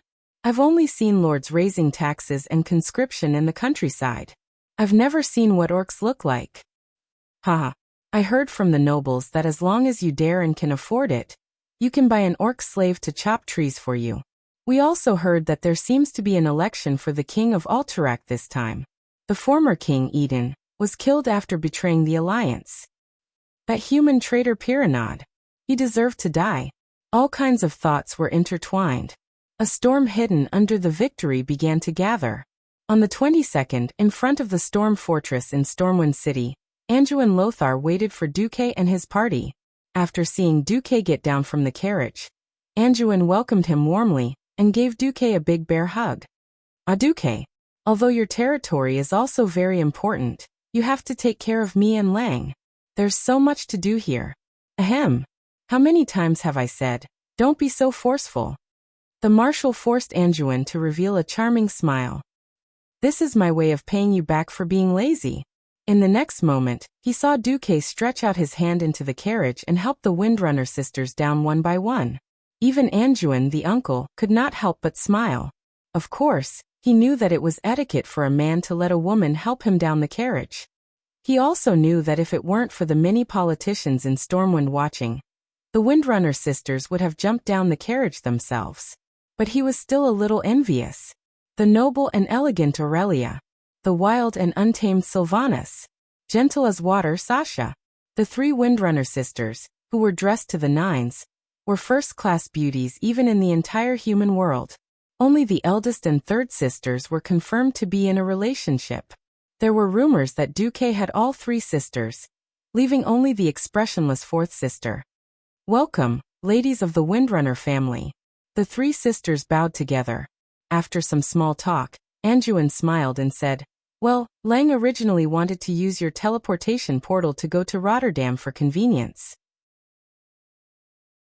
The journey back and forth for more than 40 days would definitely be a torture. But the ministers were against it, and out of etiquette, Bolvar for Dragon stared at Anduin without showing any weakness. Please be careful with your words, Anduin. His Majesty is the most important person in Stormwind. Before there is proof that the teleportation portal is absolutely safe, this kind of reckless behavior is not allowed. Alright. I'm not the king. I can be lazy and use the teleportation portal, right? If there's a choice, I hope that you and Duque will be careful. Bolvar meant that Duque should just use the teleportation portal and fly around randomly, and not involve the other important people. Duque smiled bitterly. After all, this was not the era where even soldiers were sent through the teleportation portal. It was useless to say anything now.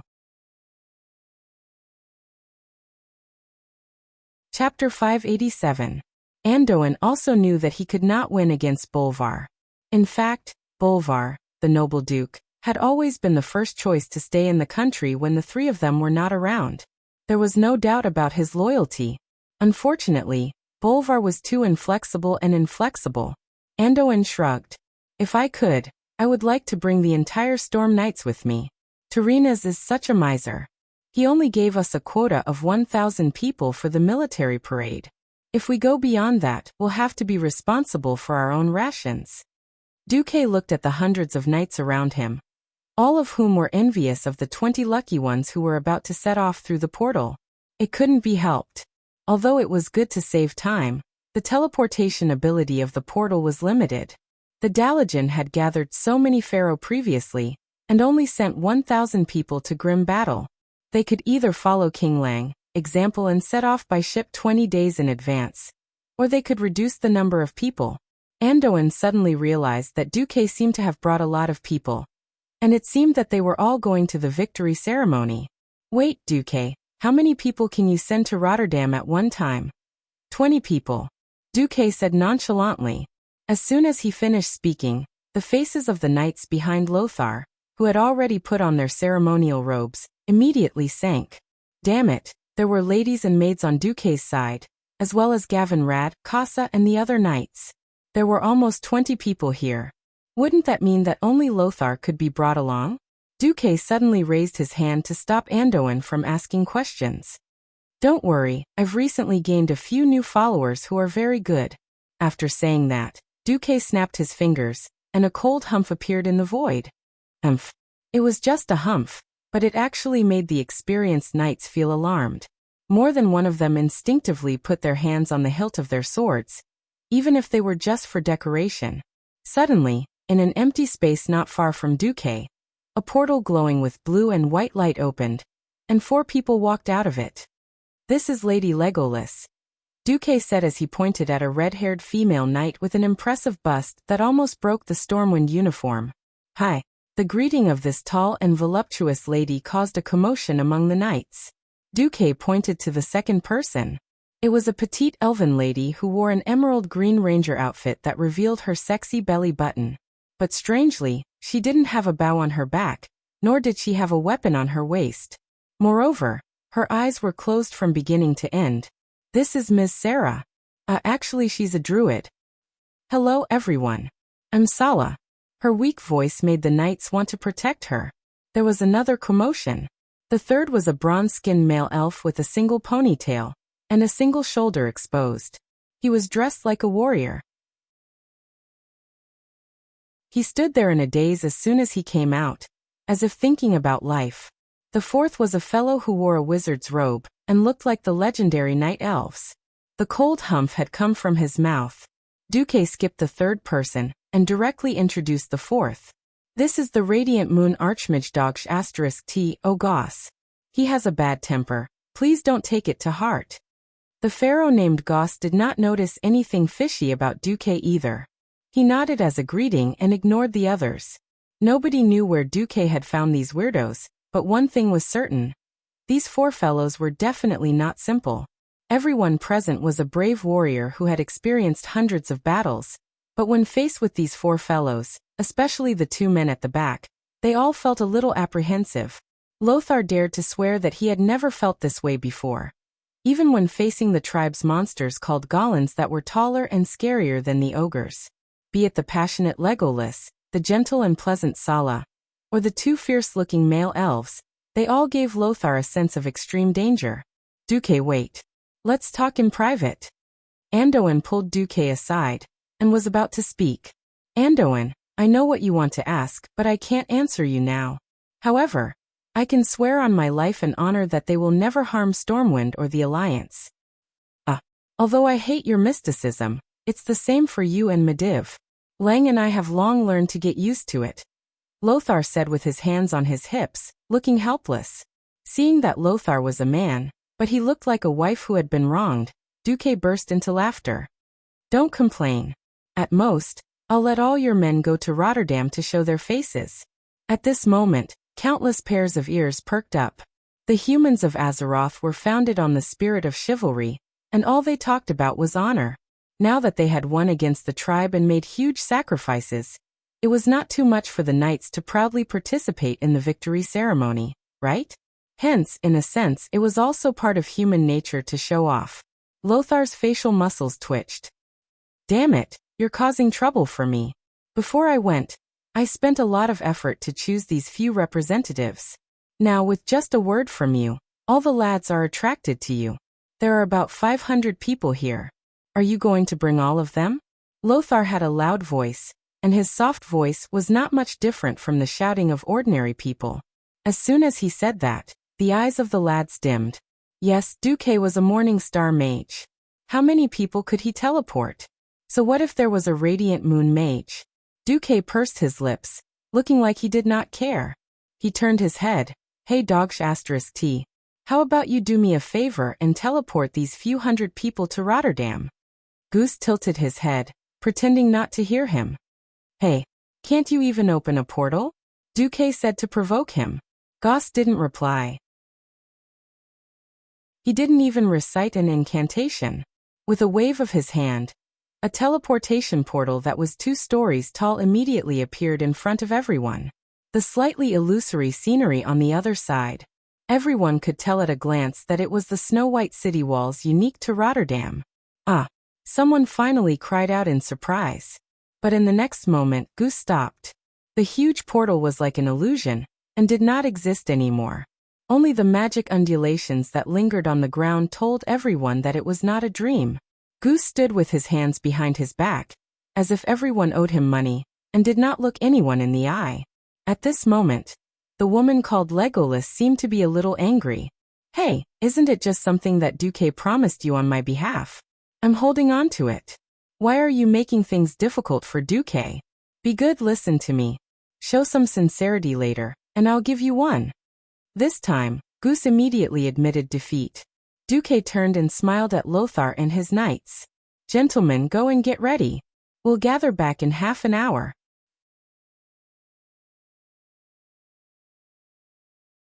Chapter 588.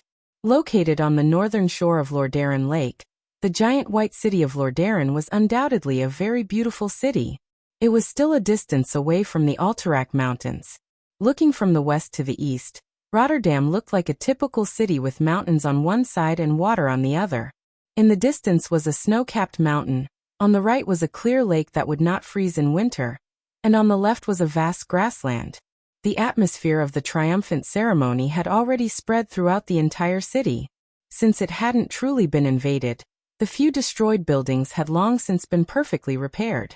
There were colorful flags and beautiful ornaments that the Rotterdam Kingdom had collected from all over the place. Not a single beggar could be seen on the street. These days, even when they were shopping, people were dressed in festive costumes. The people of Lordaeron regarded it as a disgrace to wear the same outfit for 2 days in a row. Due to the arrival of the dignitaries from various countries, as well as the gathering of a large number of high-ranking officers, the lingua franca with different accents could be heard everywhere in Rotterdam City. At the teleportation portal in the north of the city, the mages of the Rotterdam Kingdom who were in charge of the teleportation portal were a little bored. I heard that we'll only be busiest on the day of the victory ceremony. Why? The Dalajan academic mages are not willing to waste a few days dealing with the nobles. They think it will reduce their time for experiments. Where's Master Antonidas? He and a few Kirin Tor counselors have already arrived. Where are the elves with their noses in the sky? We're here too. Then there shouldn't be any big shots, right? No, I heard that Sir Duke Marcus and Sir Lothar haven't arrived yet. Just as the 2 earth magicians on duty were chatting, one of them suddenly changed his expression. Wait, there is a teleportation request. Isn't it just a request? Where is it? Let me take a look. The mage came over. No problem. A A teleportation request from Stormwind City. The password is correct, just open it. The first mage looked like he was about to cry. No, look at the mana required. My king of magic. Isn't Stormwind Sir Marcus the only one who can teleport? How could there be so much demand? There's a team of 100 Radiant Moon Magi? What should we do? Let's open a small one first. Let them send someone over to confirm. Wait. Our magic array. Oh no, it opened by itself. While the mages of the Rotterdam Kingdom were in a frenzy, they were horrified to find that the magic crystal, which was supposed to release mana after they activated it, ignored their control and poured mana into the portal on its own. The valuable magic crystal dimmed at an alarming rate. Then, right in front of the group of Rotterdam mages, a huge teleportation portal opened on its own. If this were a time of war, this would be considered an invasion. A portal that was even larger and rounder than the one the Dalajan used to send 1,000-man assault team was opened. For a moment, the mages of the Rotterdam raised their staffs and prepared to fight. However, the two Stormwind knights that came out of the portal looked at each other in their most perfect posture and announced their names according to international etiquette. The Supreme Commander of the Lordaeron Alliance, His Excellency Anduin Lothar, and Deputy Commander Duke Marcus have arrived. Impeccable etiquette, officer. Impeccable military posture. Just as more than 20 mages and hundreds of Rotterdam Kingdom's guards rushed over after hearing the news, 2 rows of tall horses came out in a single file. The Stormwind Royal Knights in formal attire spread out to the left and right. As soon as they came out, they straightened their backs and unsheathed their swords. The tip of their swords faced the sky and their palms faced the lower abdomen, allowing the light swords to flash between their eyebrows. Yes, the standard appearance of a big shot. There seemed to be nothing wrong with it. However, every mage of the Rotterdam Kingdom felt as if they were going to spit blood on the wall. F***ck. Which bastard is so extravagant to teleport horses here? Is your magic mentor a part-time warrior? Did anyone ever tell you that it takes 3 times as much mana to teleport a horse as it does to an adult? Even if the Stormwind Kingdom has money, don't drag the Rotterdam Kingdom down with you. The mages who were guarding the teleportation portal really had the urge to curse in front of everyone. That's right. According to the teleportation agreement, the mana required to open the teleportation portal was split equally between the 2 sides. This was to increase the stability of the teleportation portal and make it fairer. However, the amount of magical crystals consumed just now was equivalent to a year's worth of Rotterdam Kingdom's North Array. If it weren't for Lothar and Marcus, who had a terrifying background, the captain of the mages would probably have run up and scolded him. Lothar, who was riding a horse, appeared. While letting the horse move forward slowly, Lothar said to Duque, "Your follower is really impressive. He can teleport so accurately from such a long distance, and it doesn't feel shaky at all. I still remember the first time Mediv played with teleportation. I vomited yesterday's dinner when he asked me to try it." Due to the fact that it was Storm who opened the teleportation portal on their own, the etiquette officer of the Rotterdam Kingdom ran over in a panic and said a bunch of welcoming words. However, Lothar noticed that the mages of the Rotterdam Kingdom looked as if their parents had died.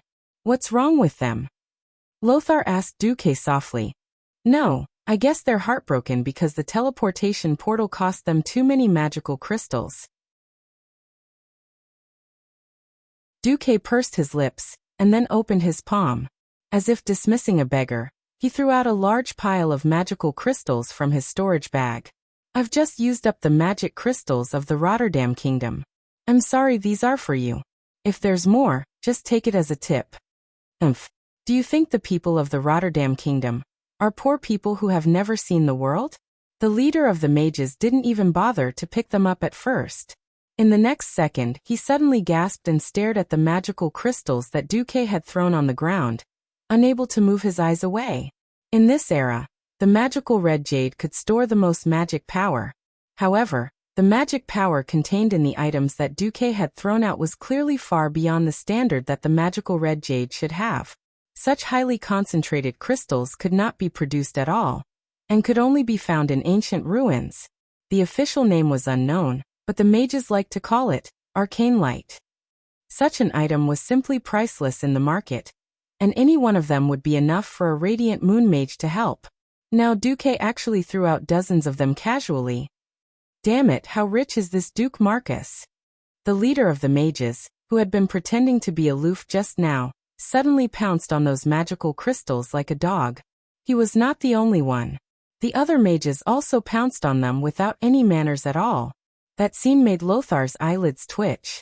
He suddenly had a feeling that Duque seemed to have come this time to cause trouble.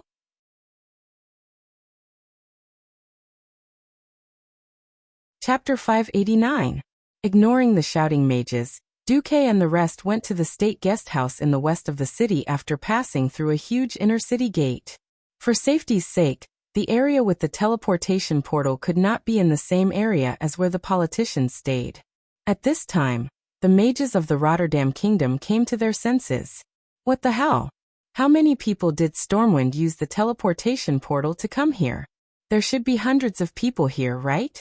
Not only were the people of Rotterdam confused, but even King Lang, who came to welcome Anduin, was confused. Didn't they say that in order to save money, every gold coin would be used to restore the country? Why did hundreds of knights suddenly come here? Where did the warhorses come from? After all, warhorses were not marine creatures. If they were tossed around on the sea for 10 days to half a month, they would either die or be half dead. Warhorses were often sickly when they disembarked from the ship. What was going on with these 300 tall horses that were brimming with energy? You all came here using the teleportation portal. Not to mention Lang. Even the Radiant Moon Court mage behind Lang had his mouth wide open. He could clearly see that there were 2 black decayed teeth. Anduin pursed his lips at Duque, and Lang immediately understood. Duque was causing trouble again. Duque touched the back of his head. Sorry, Lang, I didn't tell you beforehand. The situation is a little complicated this time. In any case, teleporting so many people and horses at once might only happen once in a few years. They even arranged transportation? Where did this mage god come from? Lang easily noticed the 4 discordant existences in the team. It couldn't be helped, these guys were too conspicuous. The whole team seemed to take a detour when they saw them. While entering the state guest house with Duque, Lang said, Duque, this victory ceremony is too big. You have to tell me, what's going on with them? After entering and closing the door to ensure that no one was eavesdropping, Duque told Lang and Anduin the answer. Several seconds later, the 2 big shots of Stormwind were so shocked that they were unable to say anything for a long time. At the same time, in the main hall of the Rotterdam Kingdom, several kings were holding a salon. Thank you again for your hospitality, Your Majesty. The one who spoke was a tall, black-haired noble. His voice was deep and powerful. Defeating those evil and filthy orcs is your greatest achievement as the leader of the Rotterdam Alliance. We should do something to prevent the remaining traitors from invading our pure alliance. If we succeed. King Tyrrhenas, who was dressed in an elegant gold and white robe, nodded slowly. Lord Darren and the alliance will remember you, Lord Presto. Through your analysis and absolute evidence, I believe Gilnes and Stromgard have more or less understood the current situation. The elder Xeon Greymane nodded readily. Salas Trollbane, who was in the prime of his life, rubbed his forehead. He seemed to be having a headache over Tyrrhena's words, but in the end he still nodded in agreement. Thank you for your understanding, Your Majesties. King Tyrrhenas himself was not short, but Presto's obviously much taller physique still gave him a sense of pressure. The Lord of Presto smiled, revealing a mouthful of white teeth. The 3 kings present were clearly the cream of the crop, dragons and phoenixes among men. But in front of this Lord of Presto, it was obvious that he had the aura of a king more than the 3 of them. This was truly a surprising thing. Presto's short black hair shone neatly, and he was clean-shaven. His thin face had the appearance of an eagle, which attracted the attention of many women in the palace. He gave off the feeling that he was more noble than any of the princes. No, it should be said that the 3 kings in front of him were more like country bumpkins. He came to Lord Darren before the Battle of Steel Stove Fort. Presto's perfect etiquette and elegant temperament first won the hearts of the upper class of Lord Darren. When King Janiers returned to Lord Darren on his griffin, Even the picky King Xian showed a rare smile. A few months ago, Presto was still an unknown young noble, but now he had become an influential figure. His political views made all the high nobles in the northern continent feel as if they had eaten 1,000-year-old ginseng fruit. All the pores on their bodies felt refreshed. Look at this. First of all, since this was the Lordaeron alliance, the victory ceremony must be held in the capital of Lordaeron. Otherwise, it would be blasphemy to the entire alliance. Every country in the alliance must send troops to participate in the victory ceremony. The number and type of troops will be decided by King Tyrrhenas. Every noble of Lordaeron was grinning from ear to ear at this point. Similarly, the surrender ceremony must also be held in Lordaeron. All the captives must be brought to Lordaeron for a parade before being distributed by Lordaeron. In fact, the people of Lordaeron can pick the strongest ones and use them to hold a grand gladiatorial tournament to attract spectators and earn back their money. The stronger ones will be thrown into the mines, and the weaker ones will be thrown to the allies. Especially Great Chief Orgrim, who had to personally kneel in front of King Tyrrhenas. All the warships of the Horde will be confiscated and distributed to Gilneas and Lordaeron according to the ratio of troops they sent out. Although the warships of the Horde looked poorly decorated, the strong keels and sturdy decks will definitely increase the standard of the navies of the two countries by 3 levels. Kuel Salus will continue to send out the rangers to help Lordaeron clear out the remaining orcs in the Tirisful woodlands. Other than that, there were also other minor conditions. The reality now was that almost all of the 11 countries in the alliance had suffered greatly in the war. Even if they wanted to, they would not be able to get anything out of them. However, these measures that did not have much practical meaning could greatly satisfy the vanity of the people of Lordaeron, and even the people of Gilneas and Stormguard. After gaining the trust of the nobles in the north, it was also his suggestion to send the Alterac Eagle Knights, who were eager to clear their name on the battlefield, to transport food before the Black Rock Mountain battle. Those traitors are not trustworthy. Leaving them on the battlefield will only make them a weak spot for the Horde to attack. He once suggested that Tyrrhenas take control of the Alterac army, and then split all the Alterac Knights into the various Lordaeron cavalry regiments. Although Stormguard and the other countries also felt that it was necessary to take control of the Alterac army at the time, but after the war, they felt that they should not continue to exercise unilateral control over the Alterac army.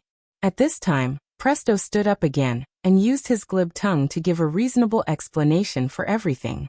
What was even more amazing was that under a coincidence, he found evidence to support his argument.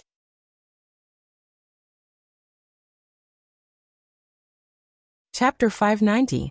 On this day, King Tyrrhenas Menethil II, who was growing old and fat by the day, made a decision that shocked even himself after careful consideration. This decision was so important that he even ignored the news of Duque's high-profile appearance. No, to be precise, he instinctively refused to listen to any news about Duque. Every time Duque appeared, it was equivalent to stealing the limelight from Lordaeron. After carefully confirming that the cards in his hand were all indestructible, and that Duque would not be able to shake them, Tyrrhenas ignored Duque.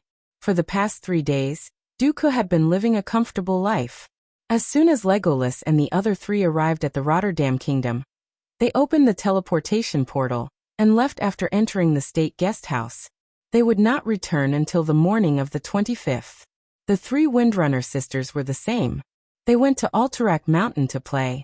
Duque, on the other hand, was either bragging to Kale, that's drinking with Magni Bronzebeard while talking about high-mobility combat, or discussing with Cudrin Wildhammer about the Ingerman Slalom and the energy theory of aerial combat.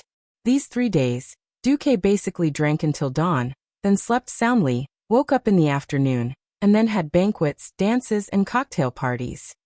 He did not seem to know that in Lordaeron, there was a girl whose fate was bound, staring in the direction of the guest house with a sad expression. 3 nights in a row nothing happened. On the night of the 24th, the girl once again looked in the direction of Duque. Duque seemed to have drunk too much, and unconsciously walked out of the balcony. He should have been satisfied.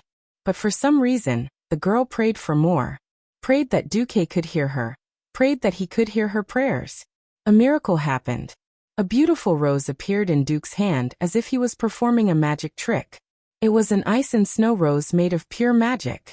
In the dark, the rose was so crystal clear, so dazzling, but because of the angle between the trees, it could only be seen from the girl's direction. The girl almost doubted her eyes. She rushed into the room and took out a telescope. That's right. That rose, which should have been unique in the world, did not disappear. Duque seemed to have sensed the girl's gaze, and the smile on his face did not disappear. She had been imprisoned and under the strictest surveillance. She couldn't even send out a note or a magic message. How did he know? No, everything was no longer important. Through the binoculars, she read Duque's lips. Duque only said 2 words at this moment. Tears suddenly flowed down her beautiful face like a dam that had collapsed, and they flowed down her beautiful face. He remembers. He still remembers. That night, no one else knew about this little episode. In the blink of an eye, it was December 25th. It was a day that the entire alliance would remember. Unfortunately, the grander the day, the more problems there were. Why did you cancel our victorious return formation? We can accept to appear in any position, but what right do you have to revoke our right to participate in the victory ceremony? In the temporary military camp outside the city, General Haas of Alterac couldn't help but roar at the ceremonial officer from Lordaeron, Count Frankie. Behind him was a team of 300 royal guards. Count Frankie didn't mind Haas's anger at all. Your king, Eden Pyrenod, betrayed the alliance. Alterac is already a disgrace to the alliance. We allowed you to participate in the war just to let you atone for your crimes and wash away your shame. Now we're holding a victory ceremony to welcome the heroes of the alliance. You sinners have the nerve to stand side by side with the heroes? King Pyrenod is a traitor. We admit it too. But our Eagle Knights, from the beginning of the war to the end, we lost 80% of our people. It's good to be cannon fodder. It's good to charge back at the charging horde. We gritted our teeth and persevered. We thought we've used our achievement points to wash away the shame on us. It was already agreed that we could participate in the ceremony. Why did you suddenly say we can't? Haas's chest rose and fell rapidly. His weather-beaten cheeks were covered in tears. The quarrel here even alarmed the armies of other countries. What happened? It seems that Lordaeron suddenly doesn't want Alterac's troops to participate in the victory ceremony. They're already here. Aren't they messing with us? The soldiers of the various countries discussed, but no one dared to step forward. After all, it was the capital of the Rotterdam Kingdom, which was the strongest among the alliance countries. Today was a big day for the Rotterdam Kingdom. How could they not give the alliance some face in the territory of the alliance? No one knew why the Rotterdam suddenly wanted to target Alterac.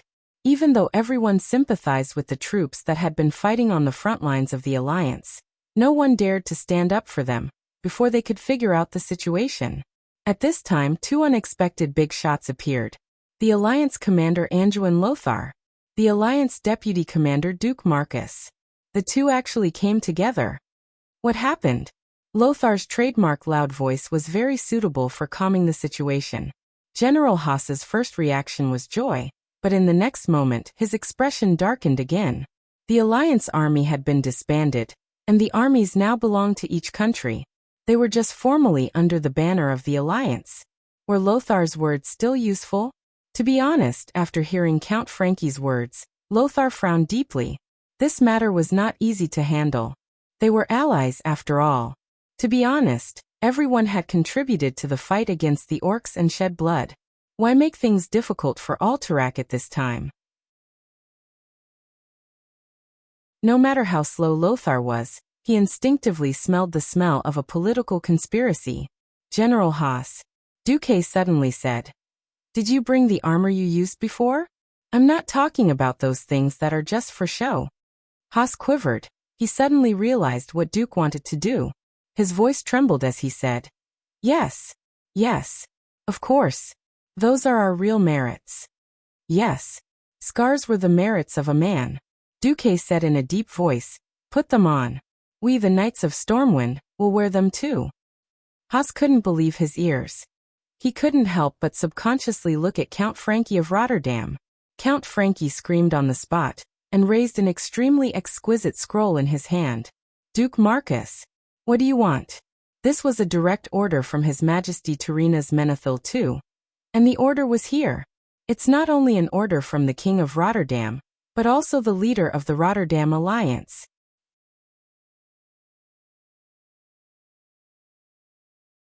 Chapter 591. Hiss. As the sound faded, the surroundings became deathly silent. Tyrrhena's was trying to force the Alterac people into a dead end. Wasn't it just because Alterac made a mistake and let the Horde in? Lordaeron did not fall in the end. Was there a need to hold such a grudge? To be honest, everyone felt that King Prianod's betrayal was very shameful. In the beginning, everyone also felt that the Alterac Eagle Knights were shameless. But how did they do it? Withstanding the endless humiliation from the Alliance, they charged at the front and retreated at the back. Many times, they were completely crippled. But what happened? How many times did the 1,000 knights fight, and half of them died? When the knights died, the knight candidates took over. When the candidates died, the apprentices took over. Using the weapons left by their predecessors, they hammered the curved armor piece by piece before using it again. They had already washed away the humiliation with blood and bravery. Anyone who had a little understanding of the Eagle Knights would not look down on this iron-blooded army. Now, with a single order from Tyrrhena's, they had been eliminated. How could they accept this? Duque had made a name for himself. But now that the Alliance army had been disbanded, Duque was just a Grand Duke. As a lord of the southern continent, did he have to offend the strongest king in the northern continent? Daneth Trollbane peeked at Duque's ridiculously young face. He should not have had any hope, but he was still a little expectant. Muradin Bronzebeard and Cudrin Wildhammer took a step forward, but were pulled back by Magni Bronzebeard, one in each hand. He is Duque. It was very simple, he was Duque. That magical Duque. Since the Alliance was formed, he had created countless miracles, and had been coordinating with almost every deputy commander of the Alliance. If Duque really did not do anything, then his title of miracles would cry. That was what everyone thought. And that was what they all hoped for. At this time, Duque smiled. His voice suddenly became loud and clear. Today is the Alliance's victory celebration. Today was not Lordaeron's victory celebration. You're just a dog that has never been on a battlefield and barks without the leash Tyrrhena's gave you. If you can understand human language, then get lost, or I'll make you get lost. As his words fell, the entire world was shocked. How dare Duque? Duque really dared to do that. Almost every Alliance warrior who witnessed this scene stared at Duque with bulging eyes. The blood in his chest suddenly surged to the extreme. They didn't even dare to breathe, afraid that they would miss this historic moment. Duke Frankie was like a dog whose tail had been stepped on. He almost jumped up. Duke Marcus, you're just a duke. How dare you disobey His Majesty Tyrrhena's Menethil II's order? Are you done? Duque smiled and gestured to Lothar not to stop him. Lothar lowered his head and held his forehead. All right, I hope you really know what you're doing. The next moment, there was a loud slap. A hard slap landed on Count Frankie's oily face. It was called lightning, but that was only relatively speaking. Duque's attack was in slow motion to the warriors present. Duque was slow, but Frankie was even worse. It was like a snail being robbed by a tortoise and then reporting. Everything happened in the blink of an eye. He was too fast. Alright, that was just a lame joke. What everyone was more concerned about was that Duque hit him. Duque actually slapped Frankie while he was holding Tyrrhena's order. The slap made the oily guy's mouth crooked.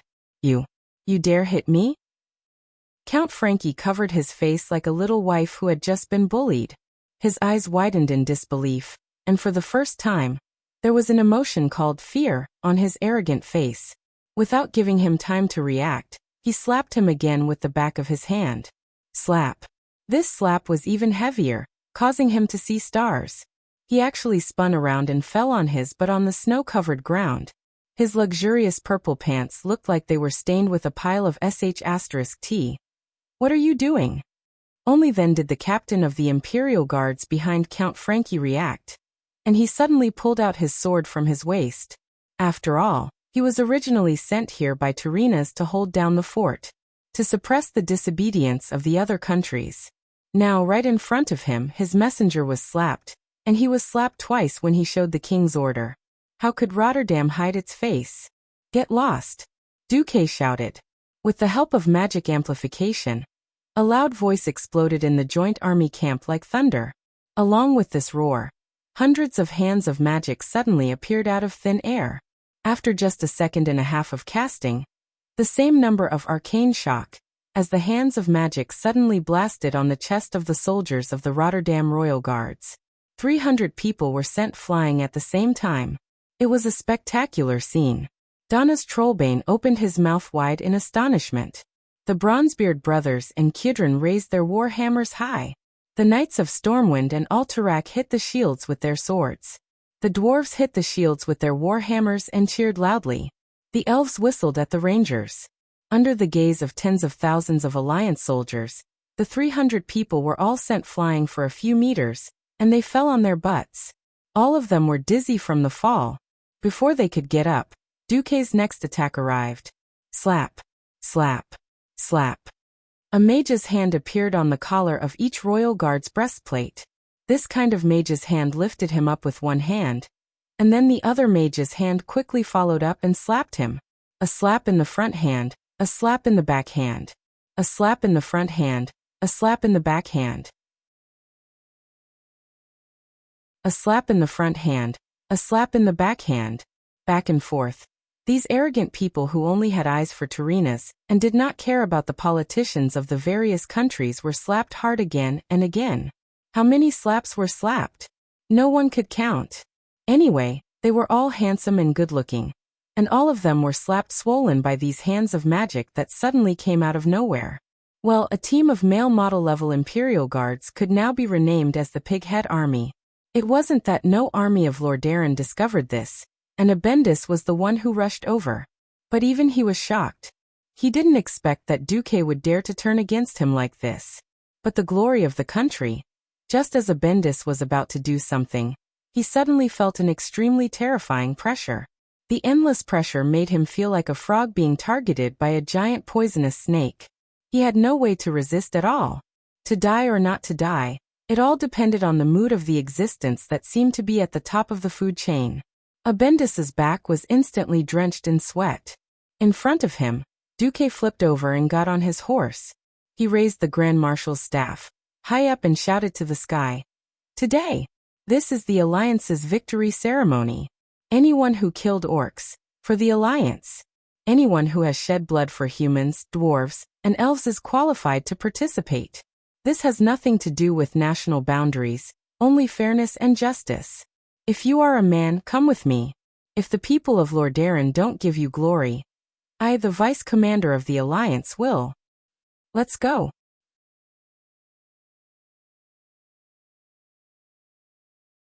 Chapter 592. They used to think that mages were cowards who only knew how to hide in the safe areas behind the warriors who were fighting in the front. Hence, in the hearts of most of the Alliance soldiers, no matter how good Duque's strategy was, or how good his internal affairs and logistics abilities were, he would always be the deputy commander of the Alliance. The real commander was still Anduin Lothar, who dared to charge to the front line and fight the orcs. No one felt that there was anything wrong with that impression of Duque. Today, Duque used his actions to subvert that impression. It was not right to say that it was subverting. It should be a more exaggerated sublimation. Seeing this scene, every soldier suddenly felt a fire burning in their hearts. Without comparison, there would be no contrast. They were all killing enemies for the Alliance. Who didn't want to return home in glory and enjoy the cheers and praises of the people after the war? For the soldiers of other countries, returning triumphantly in Rotterdam City was completely different from returning triumphantly in their own capital. Alright, Rotterdam was the leader of the Alliance. They had just finished the final battle at the Dark Portal, and they had crossed the entire Eastern Kingdom from the southernmost tip to the northernmost tip. They were rushing with all their might, and they were marching almost every day. Well, when they finally arrived, they found that everything was a waste, be it supplies or camp. The Allies ate black bread made from moldy millet. It was thick and hard, and it could be used as a stick to beat people up. Even the auxiliary soldiers of the Rotterdam ate white bread that tasted good. It was freezing cold, and the Allied soldiers who rushed over had no supplies. The Alliance soldiers here had to report several times to get a set of linen clothes. They were shivering from the cold. The people of the Rotterdam could get their own cotton clothes. They were treated differently. The people of the Rotterdam acted like they were the best in the world, and their attitudes were actually just one sentence. Without the support of the Rotterdam, you're all a motley crew. Letting you participate in the victory ceremony is a gift from the Rotterdam. Hurry up and thank us. Which family had not been bullied before? Who would have thought that they would have to be bullied after coming to the Rotterdam?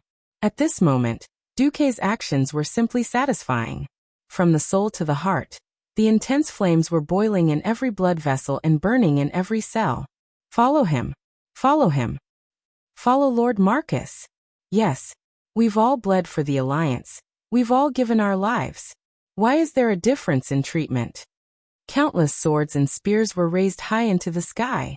The blade, which was stained with the blood of the orcs, glowed with a faint red light.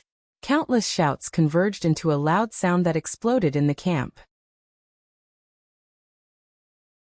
Duque rode his horse proudly and walked side by side with Anduin towards General Abendis, who was guarding the entrance of the camp. Get out of my way, or I'll step over your dead body. Abendis shuddered. He saw the look in Duque's eyes. Duque was clearly saying, I saved you once, but I can also take back your life. Damn it. Duque was serious. General Abendis was one of the higher-ups, and he knew what King Tyrrhenas was planning. He also felt that his king was a little unkind, but he was still the king that he had sworn to serve for the rest of his life. His body trembled, and his mouth twitched for a long time before he managed to say, Duque, is it worth it? Duque did not answer him directly. He leaned over and whispered into Abendis's ear. If the entire Alterac was destroyed, I would have nothing to say. But now, if the leader of the alliance can occupy the territory of his allies, then there's no need for such an alliance. His voice was not loud, but it was not soft either. It was enough for Abendis and Lothar to hear. At this moment, Lothar suddenly understood Duque's intention. Duque, I support you. Lothar's loud voice easily caused even louder cheers behind him. At this time, the victory ceremony of Rotterdam City had already begun for an hour. In the first half of the ceremony, it was the most eye-catching ceremony of the captives. 25,000 orcs had their hands tied behind their backs, and they were shackled with iron shackles that weighed at least 50 kilograms. They were then tied up with thick iron chains and strung up in groups of 100. They lowered their heads and walked through the long and wide streets under the gaze of countless people. At first, the orc captives attracted the attention of the citizens. Oh my God! They're too burly. Are our warriors supposed to fight against such monsters? Look at their fangs. They're even more violent than the teeth of a wild boar. Holy light above, our brave warrior actually defeated such an opponent. Soon after a short period of amazement, it was ushered in a frenzy of anger. Bastard! Give me back my husband! A lady on the balcony on the second floor threw the first rotten tomato at the orcs. Give me back my father! A young child who was about 7 or 8 years old threw the first stone. In just a few seconds, thousands of objects flew out from all corners of the street and poured onto the captives. The citizens could not rush past the 2 lines of city guards on the street, so they could only vent their anger in that way. The Battle of the Dark Gate this time had almost swept through all of Rotterdam's territories, from the Silverpine Forest in the southwest to the holy city of Stratholm in the northeast, and then to the core of Rotterdam City. The heavy loss of human lives was shared equally among almost every family. Even if they were not in mourning, it was more or less the same. Every orc captive had a bloody nose and swollen face, and even their fangs were broken. However, they did not dare to resist, and even roared at the top of their lungs. They just lowered their heads and were escorted through the long street. Among the 25,000 orcs, there was only one who held his head high. Chief Orgrim. His mouth was sealed, and his legs were shackled tightly to a metal plate that weighed 2 tons. His wrists were also shackled tightly, and he was kneeling just like that. However, his head had never been lowered. Behind the cage, there was a sign with the words Chief of the Horde written on it. This caused Orgrim to suffer the most attacks. The stones and rotten tomatoes that were thrown at him almost drowned him to death. Even the soldiers who were wearing heavy armor to prevent themselves from being smashed to death by the citizens' attacks were too violent. In the end, they had no choice but to let the mages blow away the objects around Orgrim. Hang him! Hang him! Hang the chief of the orcs! The angry citizens raised their fists high and let out a monstrous roar. On the main balcony of the palace, King Tyrrhenas and his children, Arthas and Kalia, looked at the scene with satisfaction. After the captive offering ceremony, it was time for the real victory ceremony. Countless handymen, who had long been prepared, quickly rushed out of the alleys of the city with brooms and other things. They cleaned up the debris on the streets with great agility and proficiency. In just 10 minutes, the road from the north gate to the royal palace was cleaned. At this moment, Tyrrhena's expression suddenly froze. It was because he saw through the binoculars that the mountain eagle flag of Altrank followed closely behind the storm lion flag, flying at the north gate of the Rotterdam kingdom.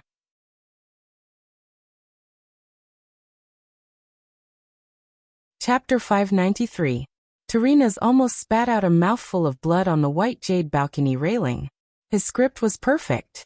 If he wanted to take over Alterac, he could not make the Alterac people into war heroes. If he let the Eagle Knights attend the ceremony, it would be a hindrance to their next move. That useless Frankie. Didn't I give him the order? Tyrrhenas almost wanted to order his men to hang the idiot who did not do his job well. It was too late now. They had already entered the battlefield. Were they supposed to let Mograine chase the Eagle Knights back?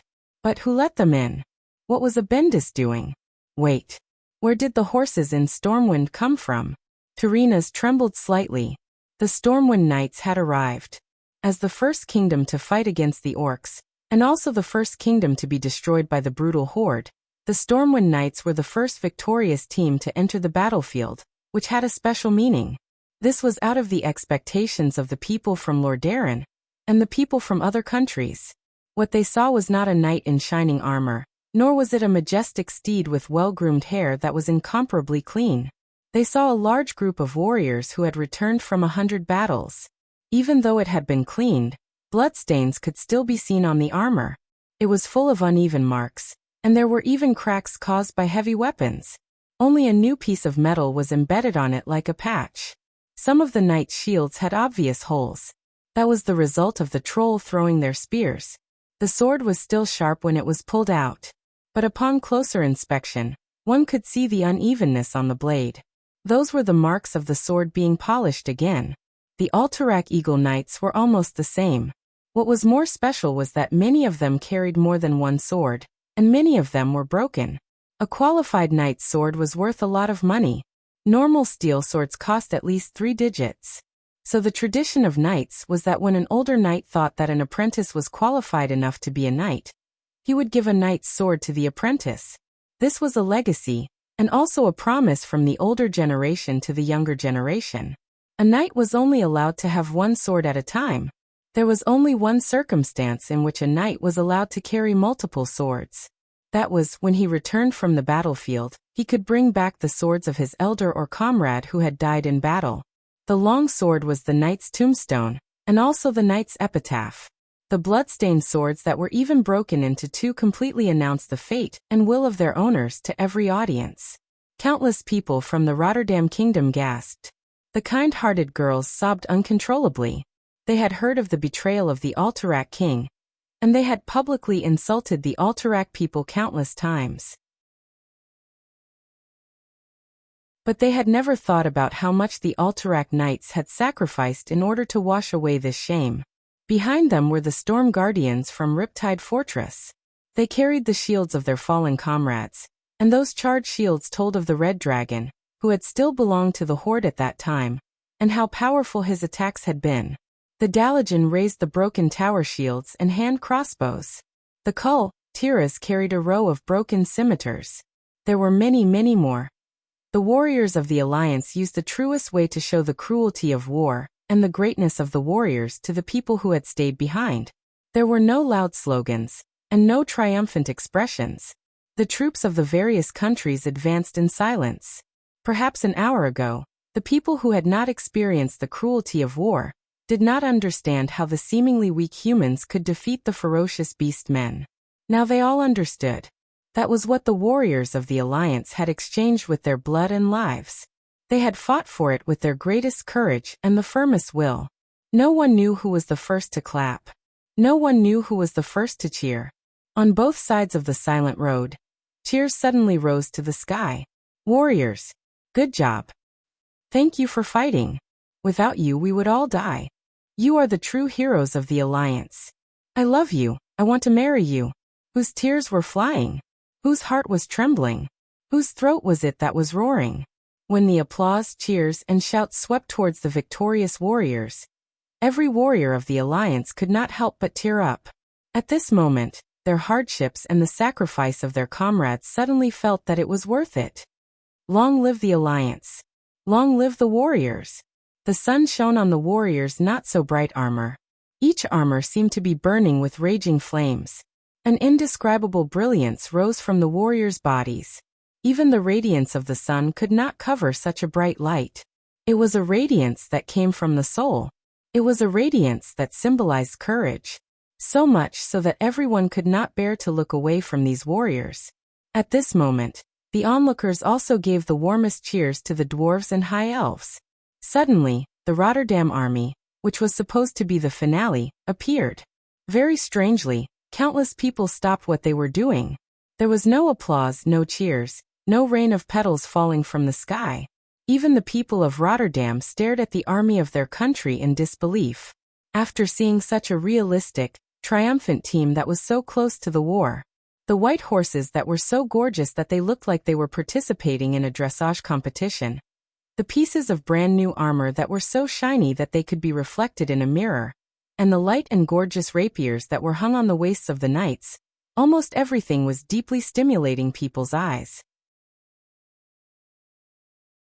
In an instant, everyone felt a burning pain coming from their eyes, piercing straight from the depths of their eye sockets to the depths of their hearts. If they did not see the allied army led by Duque and Andoin, perhaps they would applaud these seemingly gorgeous and mighty things, and the girls would scream at the handsome knights. But now, everyone felt that the last appearance of the Rotterdam Knights was simply a blasphemy to this tragic and unparalleled war. The people of the Rotterdam kingdom felt that they had been fooled and humiliated, especially when they saw the young nobles who were ignorant and incompetent, and could barely ride their horses, sneaking into the victorious return team. Get out! This is the festival of the warriors. Yes. Get out. The Rotterdam does not need trash like you who pretend to have military merits. Get out. Get out. Get out. Tens of thousands of voices converged together, and soon, everyone consciously adjusted the rhythm of their roars. Get out. Get out. Get out. The roars were like the raging waves of the sea. The curses were earth-shattering. At this moment, Tarina's face lost all color.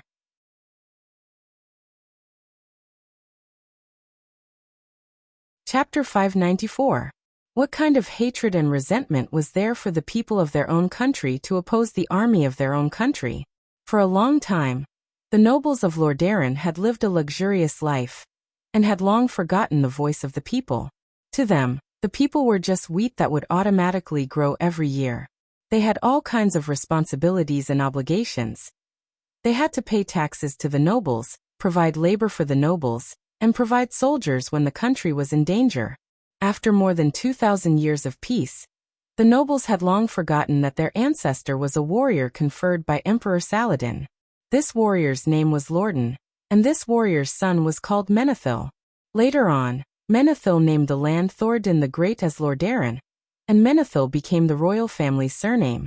In that era where clans were the dominant force and there were no surnames, this was already a pioneering move. Suddenly being opposed by the seemingly docile people, not only Tarina's, but all the Lordaeron nobles around him were embarrassed. This is a pity, Xian Greymane said. Jean Greyman said. It seems that someone down there has mistaken the difference between a triumphant return and a grand parade. Of course, Tarina's did not know that this proud and aloof King Gilneas, who seemed like a standard politician, would one day become the most reliable ally of the alliance. He only knew that Xian was taking advantage of the situation. That's right. After Lord Presto appeared and presented the evidence, Xian secretly offered to support a nephew of Presto. Xian secretly offered to support a so-called nephew of Prianod's, who could not have been more distant, but Terenas rejected him cruelly. Now everything was different. Looking at Anduin Lothar and Duke Marcus at the front of the victorious team, Terenas knew that all of this had something to do with them. If he did not do anything, it would not look good during the throne meeting, even if he forcefully passed the resolution. I'm getting old. I want to rest before the triumphant return to the palace. Why don't we all rest in the side hall?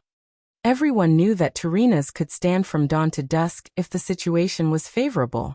Now that he suggested it, everyone knew that this was another round of quick and urgent political transactions. As the representative of Kuel Salas, Prince Kale, that's understood that this was a political game in the human world and had nothing to do with the elves. He was the one who truly rested. Lang and Dahlan looked at each other and saw the worry in each other's eyes. Now that Terenas was taking advantage of his old age, he could not allow the old king to rest, could he? Lang and the other two nodded quietly to each other. They were going to meet up later. All of a sudden, the balcony of the palace that was more than 100 square meters became empty. Not a single king was paying attention to the victorious procession that would begin to arrive at the square in front of the palace in 20 minutes. In the side palace, Terenas pushed open the huge golden door. The magnificent murals on the wall had always been his greatest pride and joy. Unfortunately, he was not in the mood to appreciate them now. The first to meet was naturally Jean. Xian was extremely greedy towards Terenas, but because of that he was the easiest to convince. Yo, Terenas, it seems that little Duque has given you quite a bit of trouble. It's just trouble, Terenas said with a cold expression. Tell me, what do you want in order to support Pristos? I want the Hillsbrad Plains, the Jasper Mine, Tobalad Island and the western coast next to South Shore. He knew that Jean would ask for a lot, but he did not expect him to be so greedy. He took away more than half of the essence of Hillsbrad in one go. The Hillsbrad Plains had been reclaimed by the refugees of Stormwind. Now everyone knew that it was a rich and fertile land. The refugees would all be evacuated next year. With the support of this fertile land, Gilnea's power would increase explosively in the next 20 years. Terenas said with a pained expression. All right. The second to meet was King Salas Trollbane of Stormguard. Terenas spoke first. Salas, you must support Lord Pristos this time. I can give you Terran Mill and South Shore. Salas sat in his luxurious chair like a statue. After a long while he shook his head and said, maybe their king and lord are guilty, but the people of Riptide Castle can't take Alterax's land. It's a blasphemy to our brave warriors. Terenas panicked when he heard Salas' words. Among the 6 human kingdoms, Kurtiras and Stormwind, who were outsiders, would vote against him. He needed at least 4 votes from the throne to make things look good. Who would have thought that Salas would reject him? Yes, that's right. Terenas' plan was to take Lordaeron's land for himself. Now that Salas was involved, he refused to play. How could he do that? Terenas' face darkened. Think about it, Salas. Your land has already become a wasteland. Even your food for the winter is provided by Lordaeron. You can be noble. But can you bear to see your people starve to death? The Arthi Highlands do not have much food to begin with. Salas' expression changed. Terenas was threatening him with food. South of Stromgard was the dwarves' territory. Whether it was the wetlands or Lochmoden, the dwarves barely had enough food for themselves. Other than Hillsbrad in the west, there was no other way out of the Arthi Highlands.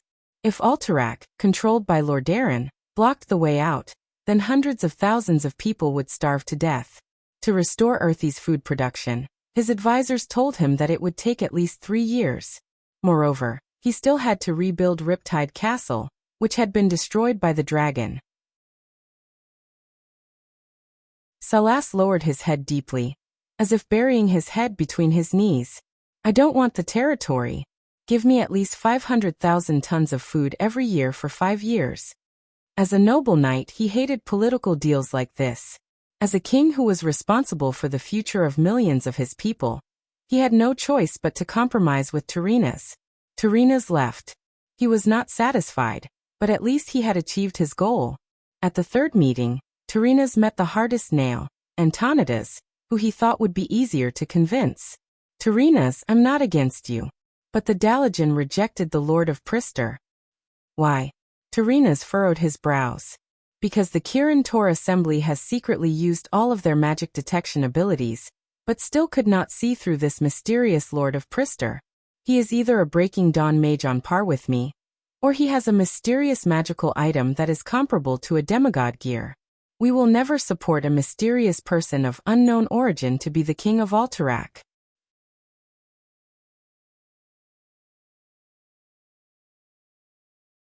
Chapter 595. No matter how hard Tyrrhena's tried, he could not convince Antonidas. From Tyrrhena's perspective, this unreasonable archmage wanted to send someone he liked to Kirin Tor's dissection table to see what this mysterious person was made of. Tyrrhena's thought back to what Lord Presto had said in private. These crazy archmages are not good people. Your Majesty, have you ever thought that before opening the portal to grim battle, Antonidas would have sensed that there were a bunch of tribal chiefs there? Why did he insist on sending all of Lord Darren's elites there? Nearly 1,000 of Grim Battle's elite knights had died, and this was a pain in Tyrrhena's heart. At the thought of this, he suddenly became distrustful of Antonidas. That's right, it was the great Tyrrhena's Menethil idea to make Lord Presto the king of Alterac. You bastards only have two choices. Obey obediently, or get out of my way. Antonidas, you're wrong. Letting a truly noble person rule Alterac, not a despicable traitor, is the wish of all the other human kingdoms. For the time being, I can't think of anyone better than Lord Presto. If there is, please let me know. If not, then I hope you can follow the will of Lord Darren. Also, if you are not suitable, the Alliance can still remove King Presto in the future. Antonidas was so angry at Tyrrhena's that he wanted to vomit blood. Since when was the Alliance above the king's power? Would that kid of unknown origin still be so obedient when he went up on stage? Would he give in so easily and leave the stage himself? Tyrrhena's, you won't have a good ending if you keep using force. Don't forget, Duque has already made his move. Even though he knew that Tyrrhena's hated Duque the most, Antonidas did not mind Duque being implicated. King Tyrrhena's immediately thought back to that time. That time he tried to use the lower nobles to threaten the Bear of Family and control the whole of Alterac. In the end, the people he sent out were hit with iron white gloves countless times and became useless. On the surface, that mission had nothing to do with Tyrrhena's, but everyone knew that it was a slap in the face to the Menethil royal family. Humph! Duque won't be able to save the Bear of Family, Tyrrhena's said firmly. The drumming of the guards of honor outside grew louder and louder. The triumphant procession was about to reach the palace. Unless Tyrrhena's was seriously ill, he would have to go out and welcome the victorious warriors. Antonidas, promise me that the Dalagan will at least remain neutral on this matter. Otherwise, the Dalagan will be the enemy of the Rotterdam kingdom. After this is done, I will compensate the Dalagan. This was a blatant threat. Antonidas looked like he had just eaten shit. He almost had a stroke. After a long time, he squeezed out a word through his teeth. Okay. The kings who had just rested gathered again. In the huge square of the palace, Tyrrhena's received the cheers of more than 100,000 citizens. No matter what, it was the Rotterdam Kingdom Alliance, and the Rotterdam Kingdom was the leader of the alliance. This was an honor that no one could take away from him. After symbolically inspecting the captured orc weapons, Tyrrhena's walked in front of Orgrim. Originally, it was a very satisfying thing to have a great chieftain of an enemy force, whose strength was on par with each other, kneel to him. Being pressed down by 4 strong humans, the weak Orgrim could not take it anymore. Even his neck was almost broken. He lowered his proud head to Tyrrhena's. Unfortunately, he already knew that Orgrim did not have anything nice to say. Otherwise, Orgrim would have said the classic, "Orcs will never be slaves" line.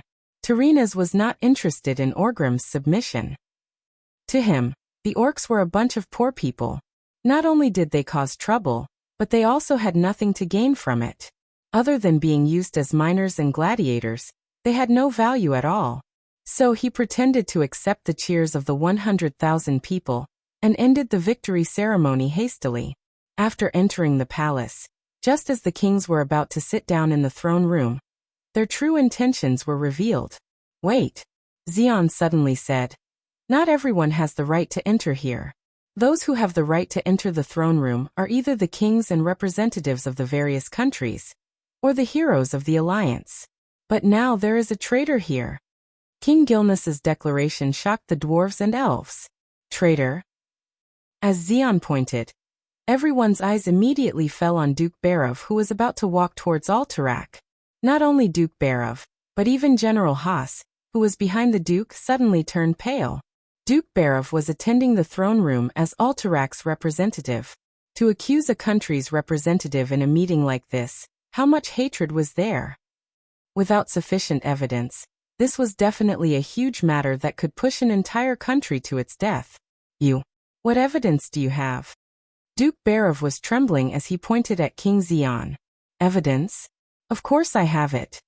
Jean snapped his fingers, and the door to the side hall suddenly opened. 12 guards escorted 2 young men dressed in ordinary, but still relatively clean clothes into the hall. Looking at the 2 faces that looked similar to Duke Barov's, everyone knew that the mystery was solved. I think many of you have seen these 2 before. They are the sons of Duke Barov, the first and second in line to the Barov family, Wilton Barov and Alex Barov. Duke Barov felt as if he had been struck by lightning. His body trembled even more violently. He said in a trembling voice, "They disappeared long ago after the Alterac incident. I've already issued a declaration to strip the 2 unfilial sons of their inheritance and drive them out of the family. From that day on, everything they did had nothing to do with Duke Barov or Alterac. Now the only heir of the Barov family is Wuxia Barov." "You stingy old man. How could you give the family's fortune to that bitch? I am the only heir of the Barov family." "No, it's me. Wilton, go to hell. I am the true heir of the Barov family." The 2 unfilial sons of the Barov family were already fighting amongst themselves without Xian's words. Duke Barov argued back. "That doesn't prove anything?" Xian dropped a bomb with a smile. "Yes, but everyone must know that it was because these 2 from the Barov family joined the horde that Orgrim's army was able to easily pass through the mountains of Alterac, avoid all the sentries, and kill their way to Lordaeron like a divine army descending from the heavens."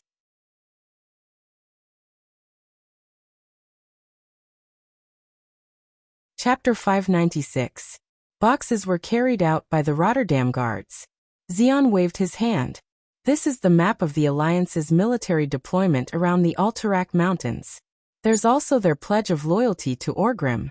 Oh, there's also the pledge of loyalty from all the Alterac nobles led by Piranad." Duke Barov's hands were trembling as he picked up a document. He had nothing to say because the Barov family was in charge of the logistics of the entire Alterac Mountains. On the other hand, because he deliberately did not decide on an absolute successor, and wanted his 2 sons to compete for it, it caused his subordinates to split up, each supporting a certain prince. It was hard to guard against a thief in the family. Even the higher-ups of the Barov family, who gave the map to Wilton, and the Alex brothers did not expect them to betray their father long ago. Duke Barov also did not expect that the first mastermind was the dead Eden. He had used these 2 rebellious sons to get information. After the 2 brothers left for the tribe, these things fell into Orgrim's hands. There was no way to explain that these maps were indeed leaked by the Barov family. Even if it wasn't sh*t, it would still be sh*t. The guards of the royal family of the Rotterdam Kingdom passed the ironclad evidence to each of the kings. Even if they knew about this long ago, and even if it had been a long time ago, when they saw the signatures of the Alterac nobles, they still felt an indescribable anger. It was not just the kings. Only 2 attendants were allowed to stand behind each seat, and they had the same expression as their master. Of course, there were exceptions. The 3 commanders, Andoin, Duque, and Mograine, had their own seats. Unexpectedly, Andoin and Lang had brought Legolas and the other 3 that Duque had invited. Behind Duque were Alusia and Aurelia. Last night, Duque had insisted that Duke Barov let Alusia follow him. Duke Barov now understood. Elusia's body was trembling slightly. She could fully understand how her father, who was being condemned by everyone at this moment, was being interrogated and tortured mentally. You too, tell me everything you know. This is your final salvation. Jean waved his hand. Therefore, this pair of bastard brothers vividly told the truth, that they knew. In their words, the Bear of family had pledged their loyalty to the Horde even earlier than Eden Piraeus, in order to prevent their rich territory from being affected by the flames of war. However, the Bear of family's way of doing things was smarter and more in line with the style of nobles. That was to bet on both sides. As the only two heirs of the Bear of family at that time, they first went to Orgrim to gain his trust. Prince Barov, on the other hand, stood aloof and unyielding. In this way, no matter if the alliance won or if the Horde destroyed the alliance, the glory of the Bear of family would continue. Two sides, aren't they? However, this was indeed the style of a businessman. And the Bear of family was such a family with a strong merchant atmosphere. There were witnesses, material evidence, motive, precedent, and background. Everything made sense. At this moment, almost all the kings believed it. Even King Dailingua looked at Duque suspiciously. On the other side, if not for Duque's warning, even King Lang would have believed it. However, even Lang was skeptical. If it wasn't for the fact that he had never done such a thing before, even Alex Barov himself would have believed it. The old Duke's heart sank into a bottomless, icy hell. He looked at his two sons, who had become greedy due to their lack of discipline, and allowed themselves to be manipulated by those clever politicians. Suddenly he laughed maniacally. Ha ha ha ha. Ha ha ha ha ha. Loud and unbridled laughter reverberated throughout the entire throne room. What are you laughing at, you despicable traitor? King Jean scolded. No. I'm just laughing at myself. I gave birth to my sons, but because of the family business, I did not teach them well. In the end, they turned into two super bastards. Old man, watch your mouth. We are both traitors of the alliance. What right do you have to laugh at me? Faced with the scolding of his two sons, Duke Barov's laughter grew colder and colder. He looked at his sons as if he was looking at two dead men. Foolish sons. Do you think those greedy bastards who are after Alterax's land will honor their promise to you two idiots? Honor? Maybe they will. But if they give you the property and land today, they can take it back next year with a random excuse and send you to the gallows. No one would really protect two traitors of the alliance. The old Duke hit the nail on the head and told the truth, which really made the two stupid sons shiver. Jean suddenly felt that the situation was getting out of hand. He turned to look at Terenas. Terenas knew that this was all the sly old fox Jean was willing to do. He glanced at the expressionless Duque and pretended to stand up. All right. Since His Majesty Grameen has presented the evidence that Duke Barov is a traitor of the alliance, do you have anything to say? Or rather, Duke, do you have any evidence to prove your innocence? Evidence? How could there be any evidence to prove his innocence in such a matter? It was as stupid as asking you to prove that your mother was your mother. Duke Barov trembled. He knew that if King Guinevere and King Lordaeron dared to plot against him, they would not leave any loopholes. In front of these two absolute rulers, a duke who was not even a king was just a lamb waiting to be slaughtered. In fact, his two idiotic sons had indeed joined the Horde. He did not look at Duque. From the moment Duque refused to cooperate, he no longer had any hope that Duque would help him. His only hope was that Duque could protect Elusia. The old Duke raised his head proudly. King Menethil, you win. What do you mean I win? Terenas said shamelessly. This is the alliance, and we value fairness and justice. If there is enough evidence, even the testimony of a king can be overturned. Elusia, who was standing beside Duque, could not hold it in any longer. She slowly reached out with trembling hands and tugged on the sleeve of Duque's robe. 1 second later, at this unexpected moment, Duque suddenly raised his right hand and requested to speak. Terena's heart skipped a beat, but he pretended to be calm. Sir Marcus? Duque smiled. I would like to interrogate the Horde's great chief Orgrim. I would like to hear from him whether he captured the Barov brothers in the Alterac Palace, or whether he received help from the two brothers.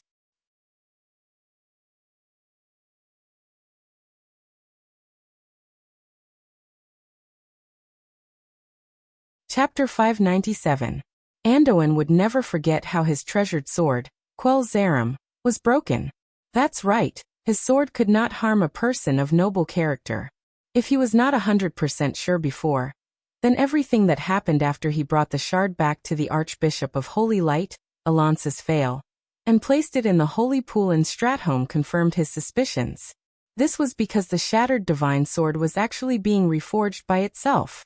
Although it was slow, it was indeed being reforged. In other words, if this deduction was correct, then Orgrim, as a person of noble character, would definitely tell the truth, even if it was related to a duke of the opposing faction who was not important to him. Anduin's eyes lit up. I agree with Lord Marcus. We need the testimony of the Horde's chief, Orgrim, as an important witness. King Leon shuddered at this moment, and he immediately understood why this was happening. After all, Lang's once invincible sword was broken at a crucial moment on the battlefield, and he almost lost his best friend. This made Lang feel conflicted for a long time. I agree as well, Lang chimed in. Duke Barov raised his head. He was stunned, but there was also a hint of hope. Because Duque did not abandon him when he was at his most desperate. He did not know what the point of interrogating Orgrim was, but at least it was a hope. At this time, Tyrrhenas spoke. Summon the chief, Orgrim, if he is still sane. A servant left after receiving the order. At this moment, Duke Barov, Lang, and Anduin all felt their hearts skip a beat. After a moment, as expected. Your Majesties, the Horde's great chief Orgrim has suffered a severe mental shock due to today's captive offering ceremony. He seems to be going crazy and is struggling nonstop. We have no choice but to add 2 sets of the largest shackles on him, each weighing 100 pounds. That's right, Tyrrhena's words were a hint. After realizing that Orgrim, whom they had been neglecting, could be a flaw and a variable, they made up for it. Perhaps they used some kind of drug to temporarily make Orgrim lose his sanity. All of a sudden, all chances of turning the tables were gone. Duke Barov's face was ashen. Anduin was a little puzzled. With Duque's intelligence, he shouldn't have given his opponent a chance to make up for his flaws. What was Duque trying to do? Tyrrhenas spoke. Then there seems to be no other way.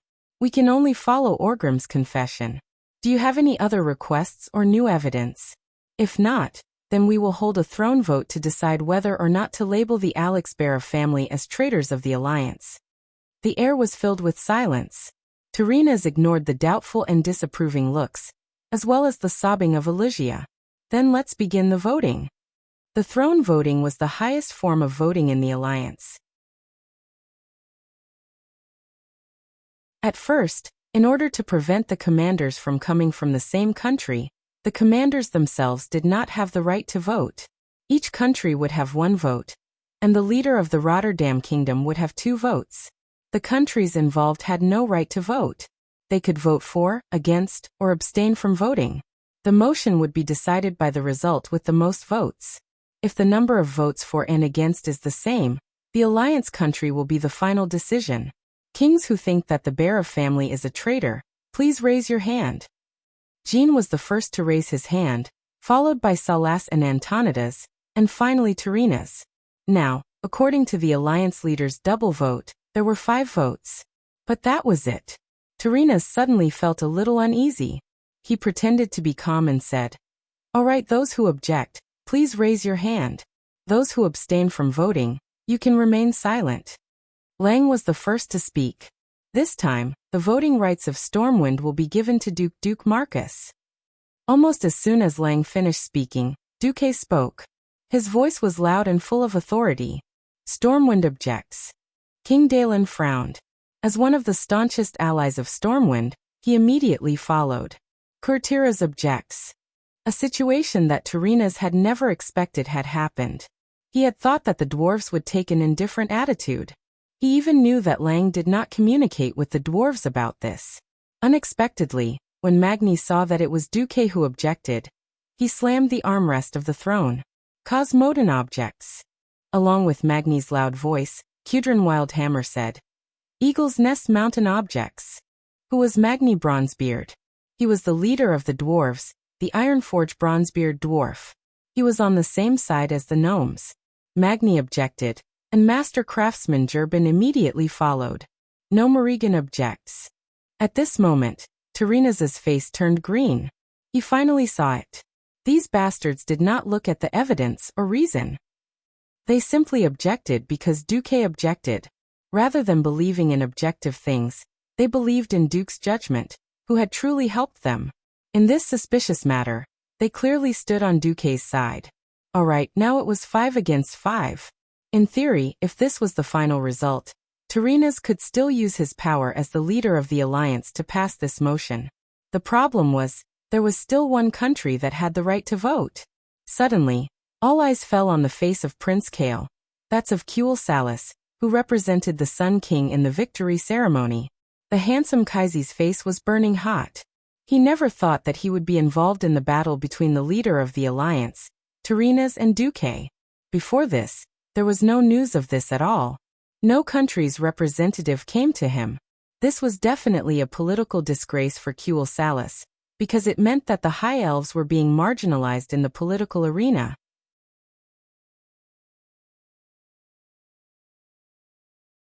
Of course, in a sense, this was also the result of the High Elves' long-term self-isolation. Personally, he should definitely help Duque. Unfortunately, he knew the mood of the kingdom very well. Even though Duque led the army to save Kuel Salas still sent a lot of reinforcements to the Alliance's army in the later stages of the war. In fact, the entire upper echelons of Kuel Salas hated Duque. Simple jealousy. What they could not do, Duque did. They could not protect their own kingdom, and they still needed Duque's help. The arrogant elves' faces were dark. Moreover, the counselor Marion they sent was said to be a servant of the Wings of Death, and was captured by the Red Dragon Queen. Many counselors could not take it emotionally, and could only secretly vent their anger on Duque. Therefore, in public, Kael'Thas could not help Duque. After a long while, Kael'Thas finally said, Kuel Salas abstains.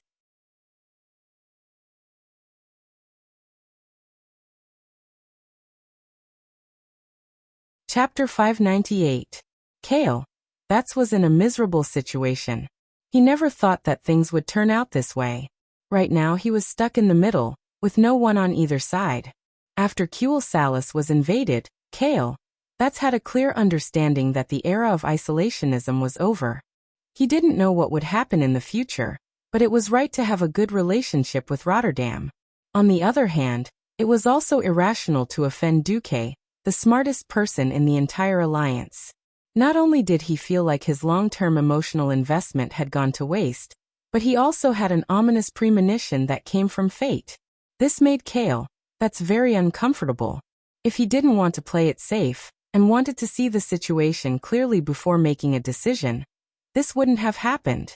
If the previous vote had already been decided, Kuel Salas wouldn't have to be a clown.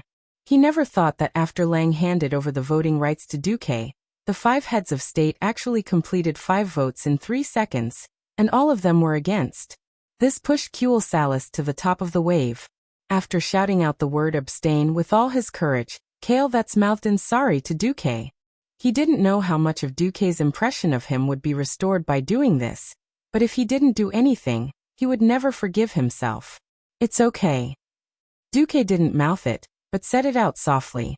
You heard at least half of the kings. This made Kael'Thas feel awkward again. Someone else was the one who was really embarrassed. Terenas was forced to a dead end. He had never imagined that the alliance would be split because of a duke from a small country. He was so close to being slapped in the face. Of course, he could suppress the accusation of Duke Barev's rebellion for the sake of the alliance's harmony. That way, he would have to face a lot of opposition in the country. All his previous plans against Alterac would be for naught. In fact, from the beginning, Terenas knew that it was impossible to completely annex Alterac in a short period of time.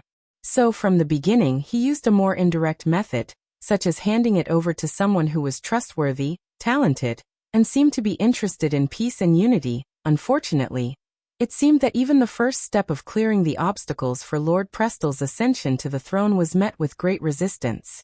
He really wanted to kill Duque. Why did the Stormwind Kingdom publicly announce that all the refugees would retreat within a year, and that they had no intention of touching any part of the Rotterdam Kingdom's territory at all? Yet, at this juncture, the Rotterdam kingdom was stuck between a rock and a hard place. If Alucia was really Duque's woman, Terina's might be more wary, but no matter how many times he checked, the maids of Rotterdam swore that Alucia was definitely a virgin. He really did not understand why Duque, who had no interest in Alterac, would protect Duke Barov.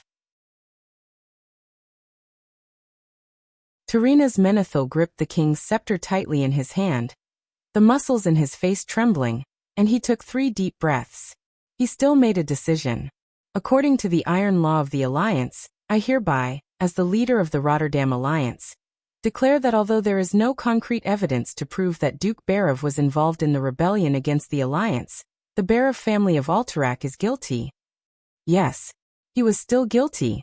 If he didn't announce it, all of his plans would go up in smoke. Lordaeron's losses in the war would be irreparable. Lordaeron, the strongest human kingdom, would lose all of its face. The price he paid to Xi'an, the political capital he used to threaten Salas, and the consequences of forcing Dalaran to obey him would all go down the drain. He would have to bear all of it himself. There was no turning back. Terina's had no choice but to declare it, even if it meant offending many kingdoms, and the most legendary hero of the Alliance, Duke Marcus. On the other side, Alucia's body trembled, but Duque held her hand. Alucia looked up in disbelief, and suddenly heard Duque's words. I express my extreme regret for this sentence, and Stormwind reserves the right to protest in the future. Duque was going to go against Terina's.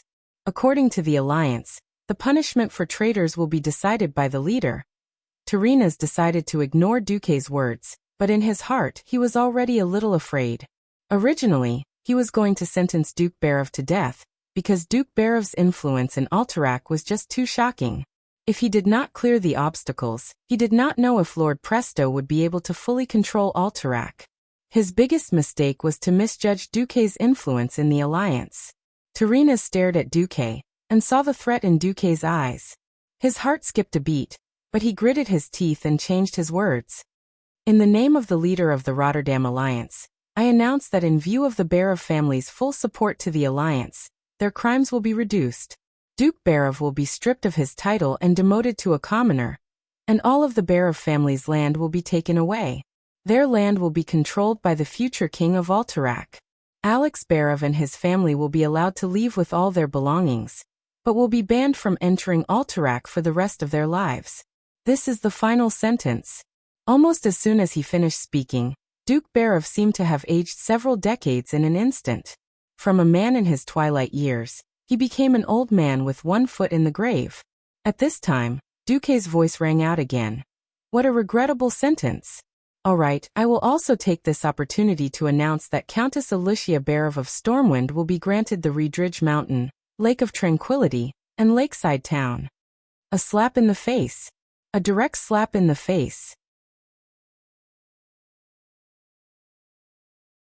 Even though Duque did not do anything, Terina's felt as if he had been slapped countless times by Duque. His face felt like it was on fire. On the other side, he used his authority as the leader of the Alliance to strip the Barov family of their roots. In this era, land was the foundation of everything. As long as there was fertile land, the family, and even the kingdom, would be able to prosper forever. Duke, on the other hand, followed the rules of the game of nobles, directly turning Alucia Barov from a nobleman with no roots into a real noble in the truest sense. Everyone could see that Duque was not willing to cut off the Barov family's roots for Rotterdam, and was going after Terina's to slap his face. No one understood why Duque would do this.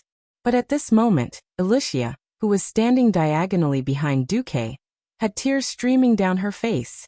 She suddenly made a shocking decision. She raised her head and said loudly, I announce that I, Alucia Barov, will renounce the Barov family name.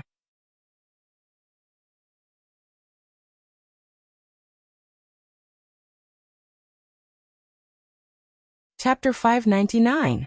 Alucia was very brave. This was an era where bloodlines were very important. Almost every noble considered themselves descendants of Thoradin the Great. In fact, even the current royal families of the Seven Kingdoms were mostly companions who fought alongside Thoradin the Great 2,800 years ago. For example, Tarina's ancestor, Lorden, and Sora's Trollbane's ancestor was given the surname Trollbane by the Great. No one could deny the importance of a noble bloodline in the human world. Everyone knew that since Duque dared to protect Eluhia, the Barov family would not be severed in the distant future. In a sense, as long as Eluhia still carried the name of Barov, even if she was defined as a traitor, although this traitor was questionable, she would still be a noble daughter. Under the premise that Duque refused to marry a princess of the Seven Kingdoms. Even if he married Eluhia and changed her surname to Barov, no one would think that there was anything wrong with Duque. On the contrary, the Marcus that Duque made up was a lowly surname in the eyes of the nobles. And Eluhia's announcement of giving up her surname was actually out of good intentions. She did not want Duque to offend the strongest human kingdom, Lordaeron, because of her. That was the thinking of the nobles of Azeroth. Tarina's heaved a sigh of relief when Eluhia made that declaration. In the eyes of many kings and nobles, Duque's side had given in. Giving up the surname meant that the lineage was broken. Even if you had the so-called noble bloodline, no nobles would recognize your bloodline unless it was absolutely necessary. Who knew Duque was not going to have it? Shut up. Eluhia, your two brothers should be hanged, but your father is not guilty. Taking away the fief is already the biggest punishment for you and your parents. Since His Highness Menethil did not take away the surname of Barov, you don't have to, and you don't have the right to give her up. The count under me can only be Eluhia Barov, and not a woman without a surname. As soon as these words came out, the throne room simply shook the earth and mountains. Crazy. He was going crazy.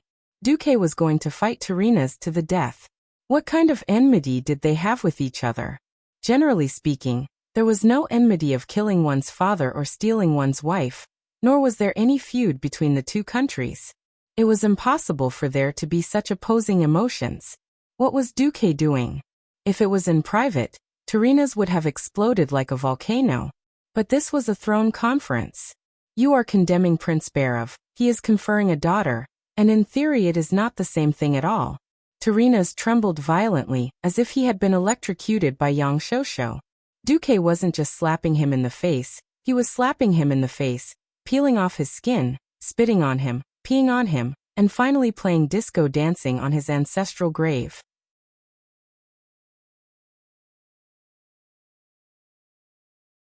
If he didn't do something to suppress Duque today, then he really wouldn't be able to survive in the future. Only Lang and Anduin knew that Duque was not giving Tarina's any chance at all. They looked at the four guards behind them, and chose to remain silent. Take your father away, Countess Eluhia. After instructing Eluhia to support the old Duke, who could barely walk, Duke Barov left. Duke once again looked at Tarina's. Tarina's finally made his move. He stood up and raised the king's scepter high. Today is a day of celebration for the Alliance's victory. We have expelled the traitor Barov from the Alliance. Today is also a day of celebration for the 11 countries of the Alliance. I believe that there should be no empty seats on the 11 thrones, so I would like to introduce the descendant of the Alterac royal family, the Lord of Pristo. First, the door to the side hall opened, and a group of Rotterdam royal family guards walked in, each holding a copy of the identity document of the Lord of Pristo. In this era, the most important thing to prove a noble's bloodline was a genealogy. A set of magically preserved genealogy was the most valuable evidence. Then, with a so-called ancestral relic, and a simple blood test to match the marriage partner between nobles with the royal genealogy of other families, they would basically be 100% confirmed as descendants of nobles. Seeing this, Duque was dumbfounded. Damn, this is the so-called absolute proof? Forget about DNA. There wasn't even a blood test. Duque felt like he was in a trance. Acting pretentious was actually this simple. If I had known earlier, I would have also gotten myself a pretentious genealogy, and then made up my name to be the Kaiser and Caesar emperors who followed great Emperor Saladin. Duque silently looked at the group of kings and nodded. Then, the main character of the day finally appeared. Many people thought that the Lord of Pristo's expression would be even happier. After all, it was not every day that someone became a king. Of course, the hereditary one was not one of them. When the 5-meter-tall main door of the main hall opened with a trumpet, Lord de War Pristo walked out from the fully open magnificent door. Many people who saw this lord for the first time were shocked. Lothar was already very tall and burly among humans, but this Lord of Pristo was even taller. At a glance, he was at least 10 meters tall. For humans, this was the domain of giants. He wasn't fat, but he wasn't tall and skinny either. He wore a black and silver-edged robe that fitted him very well. The deep black gave others a noble and elegant impression, and the silver lines outlined his perfect figure. Of course, the most eye-catching part was the ferocious dragon head embroidery on his left chest. The ferocity of the dragon head leaping out of his clothes was even more powerful than the lion emblem of Stormwind. At this moment, he clearly hadn't participated in the war against the Horde, but he just looked like a mighty war hero. It was rare for Aurelia to tease Duque at a time like this. Duque, he looks more like a hero in the Alliance than you do. Just like, Duque replied calmly. Lord Pristo first saluted Tyrrhena's, then bowed elegantly. From the north, to the east, to the south, and then to the west, he repeated this gesture in every direction of the throne room. It was an incomparable gesture of etiquette. It was as if only when this young noble was here, the soft, smooth curtains, golden chandeliers, and even the pure white marble steps could make this throne room look grand and majestic. De War Pristo greets your majesties and commanders. After greeting everyone, Pristo stood straight like a javelin in the middle of the throne room.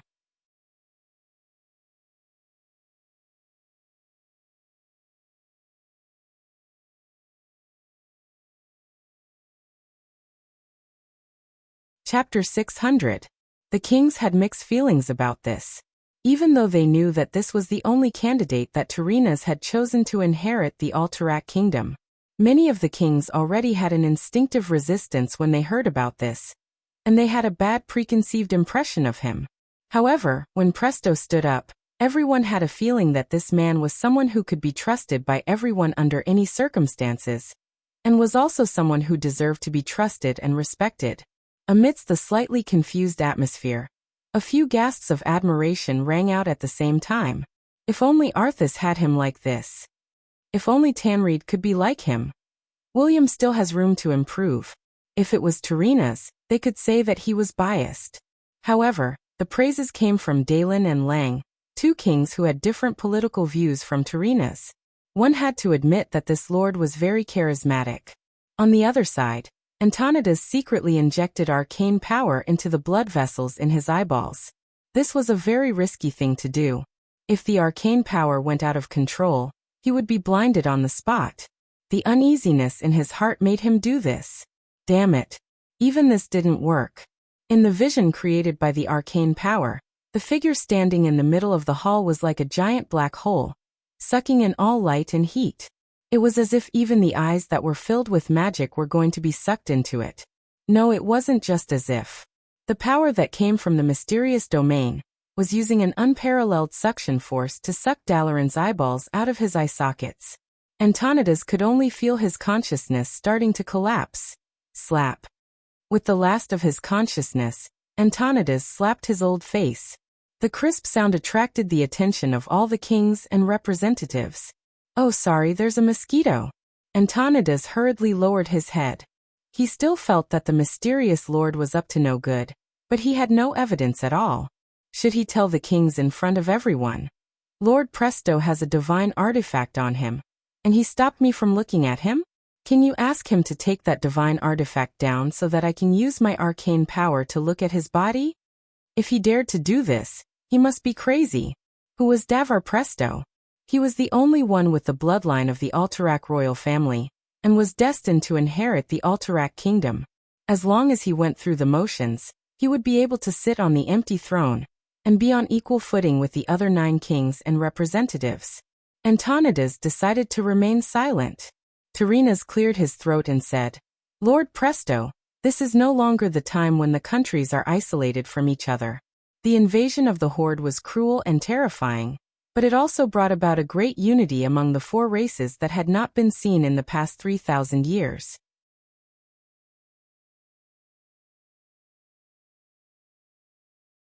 As the leader of the Rotterdam Kingdom Alliance, I think as an elder, I hope that you can introduce yourself to the kings and tell them how you want to get along with the various allies in the future. King Tyrrhenus stroked his bearded chin in satisfaction. He was looking forward to the debut of the Lord who had never disappointed him. In his eyes, Lord Presto was perfect. Presto raised his head and stared at the sky with his eyes that were as deep as the night. War is cruel. Just this sentence, just this opening that was full of masculine charm, caused a silent uproar among the kings. For this terrible war, the alliance has sacrificed too much. The fertile farmland has been turned into scorched earth. Millions of farmers became soldiers and sacrificed their lives on that great battlefield. Now the war is over, but all of us in the alliance must work together to rebuild this continent, feed the people, and bring life back to the land. I saw a report that made my heart ache. The Alterac kingdom is less than half of what it was before the war. But just to the west of the Alterac kingdom, the fertile silverpine forest that originally belonged to Guinevere and Rotterdam has been turned into scorched earth that cannot be cultivated for many years due to the infernal weapons. When Presto said this, Duque's eyebrows twitched. This blame is on me? Presto did not notice. Or perhaps he noticed but ignored Duke's reaction. He continued, in the east, the few highlands of Earthy were burned by the dragon breath of the Red Dragon army that belonged to the Horde's camp. In the throne room, Salas Trollbane's face twitched in pain.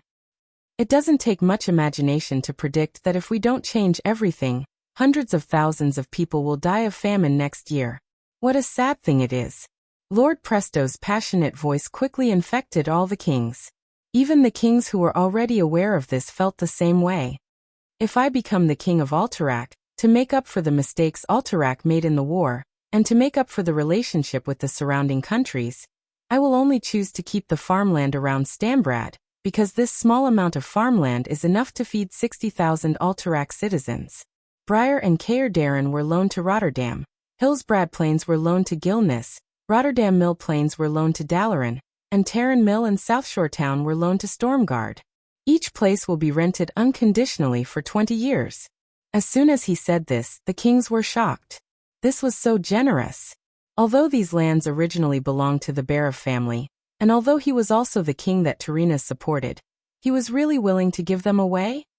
Aurelia giggled and said to Duque through the whisper of the wind, Duque, why do I feel like he's more generous than you? Haha. Duque replied with a sentence that could do anything. On the other side, the kings of the 4 countries were moved.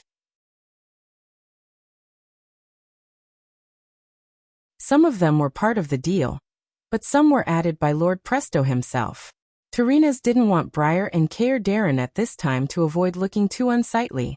Everyone knew that the so-called loan, it was easy to not return it after borrowing it. There were many such things in the history of Azeroth. After thinking for a while, Tyrrhenus spoke. Thank you for your generosity, Presto Lord. But this is not a good precedent, so please forgive Lordaeron for rejecting your kindness. But Tyrrhenus changed the topic and said to Salas, I think Rapidhold needs Alterac's selfless help more than any other member of the Alliance. If King Trollbane doesn't object, then let's sign the loan contract under the witness of the Alliance.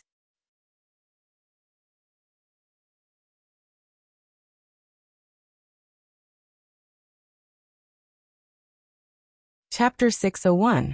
Tyrrhenus was very smart.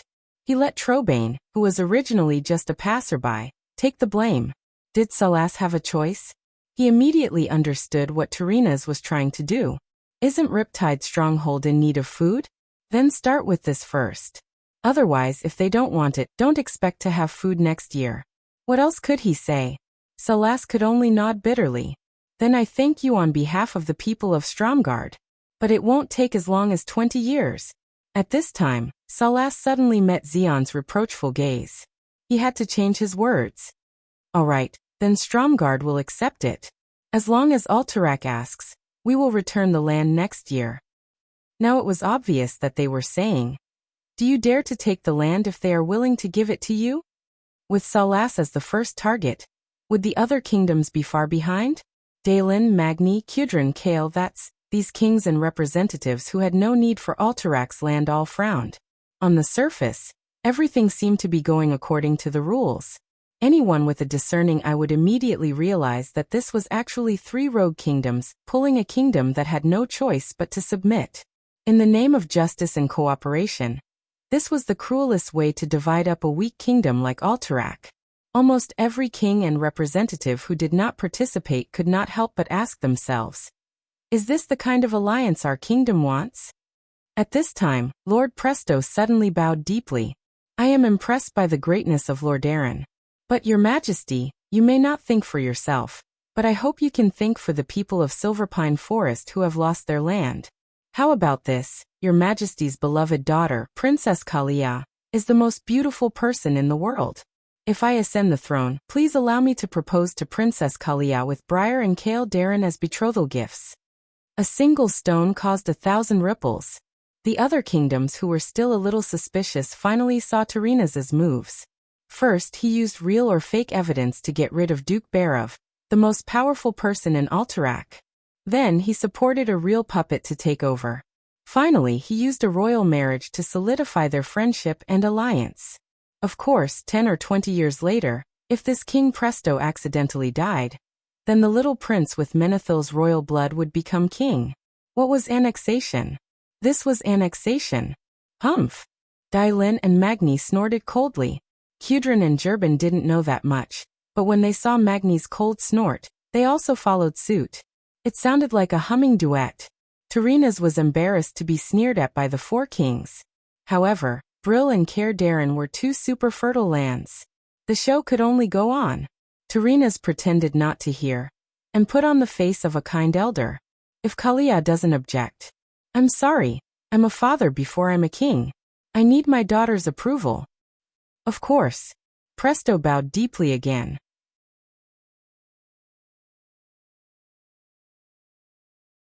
The kings did not have to wait for long. Princess Kalia, who had probably been waiting for a long time, arrived. After not seeing her for a long time, Princess Kalia had become even more beautiful. A 16-year-old girl was at the golden age of beauty, starting to transform from a young girl to a mature woman. Perhaps it was an illusion, but Princess Kalia seemed to have grown a little taller.